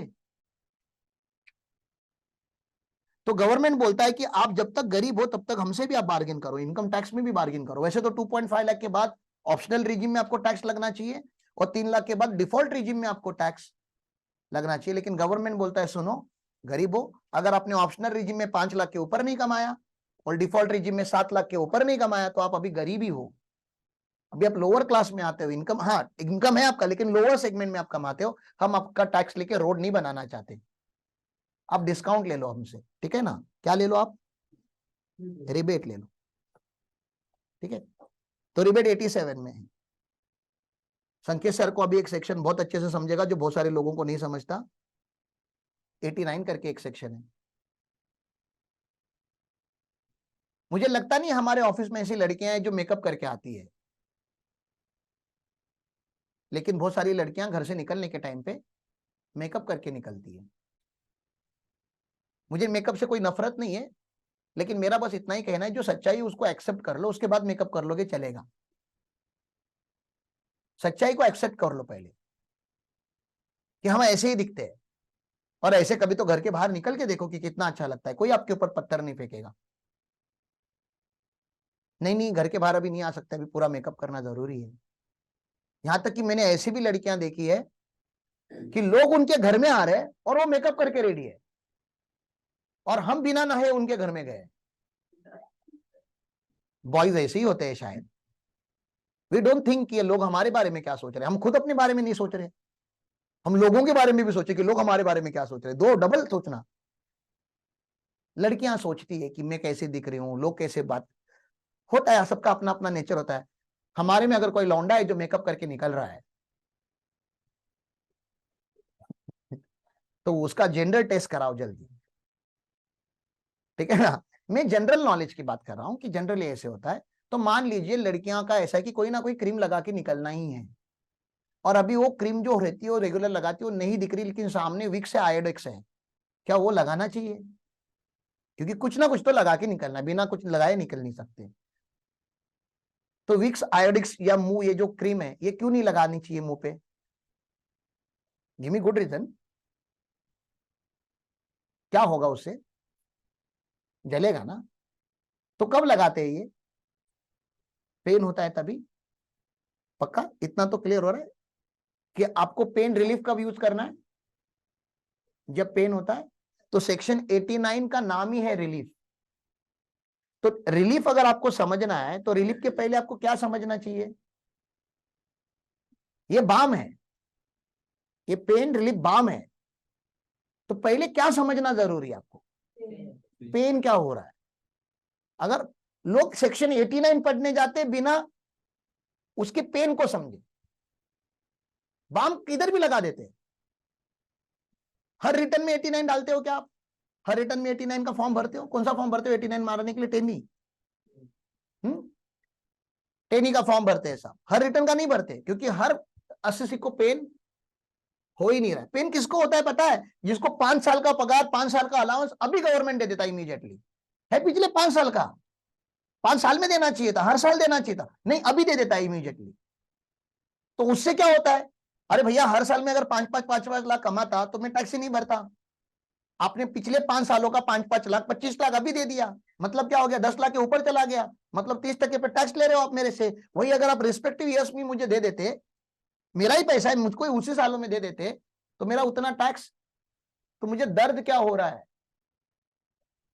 मुझे गवर्नमेंट की या मेरे एम्प्लॉयर की गलती का दर्द मुझको झेलना पड़ रहा है, मुझे टैक्स का पेन हो रहा है। मैं उतना टैक्स नहीं भरना चाहिए था, मुझे ज्यादा टैक्स लग रहा है।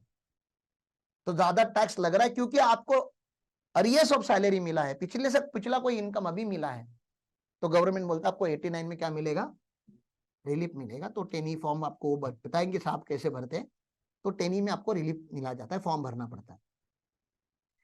फिर जब मैं आपको आगे के सेक्शंस पढ़ाऊंगा इंटरनेशनल टैक्सेशन के, तो आपको जब स्कोप ऑफ टोटल इनकम चालू होगा, तो मैंने कल आपको बताया इंडियन इनकम भी टैक्स होता है, और इंडियन का, और फॉरेनर का मैंने क्या बताया?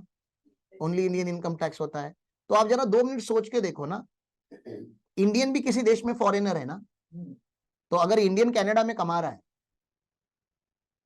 तो इंडिया में टैक्स होगा कनाडा का इनकम? इंडियन अगर कनाडा में कमाएगा इंडिया में टैक्स होगा?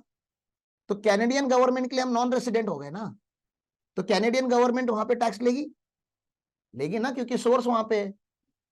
जैसे हम फॉरेनर से टैक्स लेते हैं वैसे वो लोग भी फॉरेनर से टैक्स लेते रहेंगे, उनके देश का इनकम होगा तो ऐसा होगा। इसका ये मतलब है कि इंडियन का वो इनकम दो देशों में टैक्स हो रहा है, एक कनाडा में क्योंकि सोर्स वहां पे है, और इंडिया का तो उसका कोई लेना देना नहीं, लेकिन इंडिया के आप रेसिडेंट होकर के आप ग्लोबल इनकम के ऊपर टैक्स भर रहे हो। तो do you feel the pain of double taxation? पहले पेन समझो आप। सेम इनकम दो देशों में टैक्स हो रहा है, एक देश में सोर्स रूल की वजह से और दूसरे देश में रेसिडेंस रूल की वजह से, लेकिन इनकम तो वही है। विराट कोहली ने कनाडा में मैच खेला, कनाडा गवर्नमेंट टैक्स ले रहा है क्योंकि कनाडा में मैच खेला, और गवर्नमेंट ऑफ इंडिया टैक्स ले रहा है क्योंकि वो इंडियन है। तो विराट कोहली को पेन होगा, उधर 30%, इधर 30%, 1 करोड़ कमाया, 30 लाख उधर भरा, 30 लाख इधर भरा, पेन होगा कि नहीं होगा? होना चाहिए। दर्द हो रहा है तो होना चाहिए, कि बाम भी होना चाहिए, कुछ होना चाहिए ना। तो वो सेक्शन है सेक्शन 90, 90A एंड 91। इसका नाम होता है DTA, DT double A. Full form क्या है इसका? Double taxation avoidance agreement. Government of India double taxation ना हो करके बहुत सारे देशों के साथ अग्रीमेंट साइन करता है। 100 तक कवर कर लेता हूं, मेरा टाइम हो चुका है, लेकिन 100 तक जाने दो तो आपको पता चलेगा कि इनकम टैक्स में पहले 100 सेक्शन कौन से हैं। वैसे 100 हमने बात नहीं की, हमने बहुत सारे सेक्शंस की बात की, लेकिन नंबर 100 तक लेके जाएंगे। वैसे इसमें 300-400 सेक्शन कवर हो जाते हैं। 91 तक आ गए क्या आप? Double taxation avoidance agreement. बोलो ऑब्वियसली फाइनल में पढ़ना पड़ेगा अगर मतलब सिलेबस की बात करो तो, लेकिन लाइफ में कभी भी काम आ सकता है कि आपके पास अगर ऐसा एसएससी आएगा जिसका दो देशों में इनकम है, तो आपको DT पढ़ना ही पड़ेगा ना। हाँ, तो वो फाइनल के एंगल से, लेकिन चलो फाइनल का है ये। ऐसे तो अगर किसी को लिख के रखना है तो आप लिख के रख सकते हो यहाँ पे एफ। एफ मतलब अलग नहीं, फाइनल। तुमको अगर एफ से कंफ्यूजन हो रहा है तो पूरा लिखो तुम, नहीं तो बोलोगे अच्छा सर ने एफ लिखाया था, जरूर ये टॉपिक में कुछ गड़बड़ है। सेक्शन 92 से लेके 92F। आपको मैंने बोला 100 करोड़ आपके पास होगा तो आप क्या करोगे? तो ऐसा भी तो हो सकता है इंटरनेशनल लेवल पे आप झोल करने का सोचो। आप तो डोमेस्टिक लेवल पे ही सोच रहे थे। आप सोचो ना, इंटरनेशनल लेवल पे तो लोग करते रहेंगे, इंडिया से पैसा बाहर जाता होगा, सब्सिडरीज बनती होगी, होल्डिंग कंपनीज बनती होगी, इन दोनों में ट्रांजैक्शंस होते रहेंगे, ऐसा बहुत कुछ होता होगा, ठीक है ना। इंडिया में जितनी भी फॉरेन की कंपनी है, हमारा 40% टैक्स रेट है। बताओ वो लोग हमारे हमको चुना लगाते होंगे कि नहीं? इंडिया में बहुत सारी फॉरेन की कंपनी है, फॉरेन कंपनी का टैक्स रेट कितना है इंडिया में? 40%। और आपका आप ऐसी कंपनी हो जो आप 25 कंट्री में काम करते हो, 25 नेशन में आप काम करते हो, उसमें के 5 नेशन जो है वो टैक्स हेवन नेशन है, और 20 देशों में बहुत ज्यादा टैक्स लगता है। आप अपना प्रॉफिट कौन से देश में पार्क करना चाहोगे? मैंने क्या बोला समझा आपको? ये पूरा ग्लोब अगर है, इसमें के कुछ देश बहुत ज्यादा टैक्स लेते हैं, और 2-3 देश है, मॉरिशियस, केमन आइलैंड, स्विट्जरलैंड, ऐसे 2-3 देश है जो कम टैक्स लेते हैं, दुबई। हाँ, तो आप कहां पे अपना प्रॉफिट लेके जाओगे? उन देशों में जिन देशों में टैक्स कम है। मतलब इसमें का एक देश इंडिया भी हो सकता है। मतलब जो प्रॉफिट आपने कमाया है इंडिया में, लेकिन आप दिखा रहे हो नहीं इंडिया में नहीं, मॉरिशियस में कमाया हुआ है, इंडिया में प्रॉफिट कम दिखाओगे ना आप, तो टैक्स कम लगेगा। तो ये इंटरनेशनल लेवल पे कुछ ट्रांजैक्शंस करके इंडिया का बेस इरोजन किया जाता है। क्या बोलते हैं हम इसको? टैक्स बेस का इरोजन। इरोड किया आपने, टैक्स बेस खत्म किया। क्योंकि मैंने आपको क्या बताया, इंडिया में टैक्स का रेट ज्यादा क्यों है? क्योंकि टैक्स का बेस कम है। ऐसा नहीं कि इंडिया में प्रॉफिट कम है, प्रॉफिट बहुत ज्यादा है। लोग साले जादू करके क्या करते हैं, प्रॉफिट शिफ्ट करते हैं, प्रॉफिट शिफ्टिंग बोलते हैं उसको। पहला तो वर्ड मैंने क्या यूज किया? Profit shifting. मतलब हमारे देश से प्रॉफिट किसी और देश में लेके जाते हैं, या बेस इरोजन करते हैं, टैक्स गायब भी कर देते हैं, यहां से प्रॉफिट ही गायब कर देते हैं। ये रोकना चाहिए कि नहीं हमें इंटरनेशनल लेवल पे भी? और रोकने के लिए ये सेक्शन बने 92 to 92F। इसका नाम है TP, ट्रांसफर प्राइसिंग। बहुत बड़ा टॉपिक है साहब, ट्रांसफर प्राइसिंग। बताओ इंटरनेशनल कहां पे पढ़ाएंगे आपको? इंटर के बच्चों को डोमेस्टिक अच्छे से नहीं समझता, कहां पढ़ाएंगे? हाँ, लेकिन अगर प्रोफेशनली अगर आपको सीखना है तो मैं जरूर सिखाऊंगा आपको, कोई टेंशन नहीं। लेकिन पहले जो काम का है वो पहले कवर कर लेंगे, इंटरनेशनल की बाद में बात करेंगे। उसके बाद आता है एक सीरीज जो मैं आपको बार बार बताते रहा हूं कि अभी इन सीरीज को बहुत लाइटली लिया जा रहा है मार्केट में। अच्छा, इसमें और भी सेक्शन आते हैं, 93, 94, वो सारे में ट्रांसफर प्राइसिंग के ही मान के चलता हूं, और भी आते हैं इसमें, 94 तक चलता है एक्चुअली वो, लेकिन अलग अलग टॉपिक से चलता है, बीच में के छोटे छोटे सेक्शंस को कवर नहीं कर रहा हूं। अब चालू होती है एक नई सीरीज 95 से लेके 102 तक, 102 तक जाती है सीरीज, और ये वो सीरीज है जो आगे जाके आप लोगों के नंबर ऑफ क्लाइंट बढ़ाने वाली है। जो जो तुमने सोचा कि ब्लैक को कैसे कैसे घुमा है, उसको रोकने वाली है। इसका नाम है गार, जनरल एंटी अवॉइडेंस रूल्स। क्या आप याद करने का ट्राई करोगे 102 तक कौन से सेक्शंस है इनकम टैक्स में? मुझे नहीं लग रहा आपने 1.5 पेज 2 पेज से ज्यादा लिखा होगा 1 से लेके 102 तक। हाँ, 5 बार लिख के लाओगे क्या कल? स्कूल में होता था ना, राइट इट फॉर 5 टाइम्स। याद करना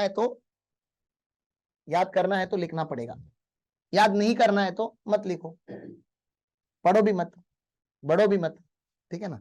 चॉइस इज यूअर्स। मैं चाहता हूं कि आप लोग इसको मिनिमम 5 बार पढ़ो, कल आने से पहले आपको याद हो जाए 102 तक क्या है। अगर आप बीच में मिस आउट हो गए थे, कहीं और भटक रहे थे, ब्लैक का व्हाइट कर रहे थे, तो लेक्चर रिकॉर्डेड है, अपलोड हो जाएगा, वो देख लेना एक बार फास्ट फॉरवर्ड करके। चलो, थैंक यू।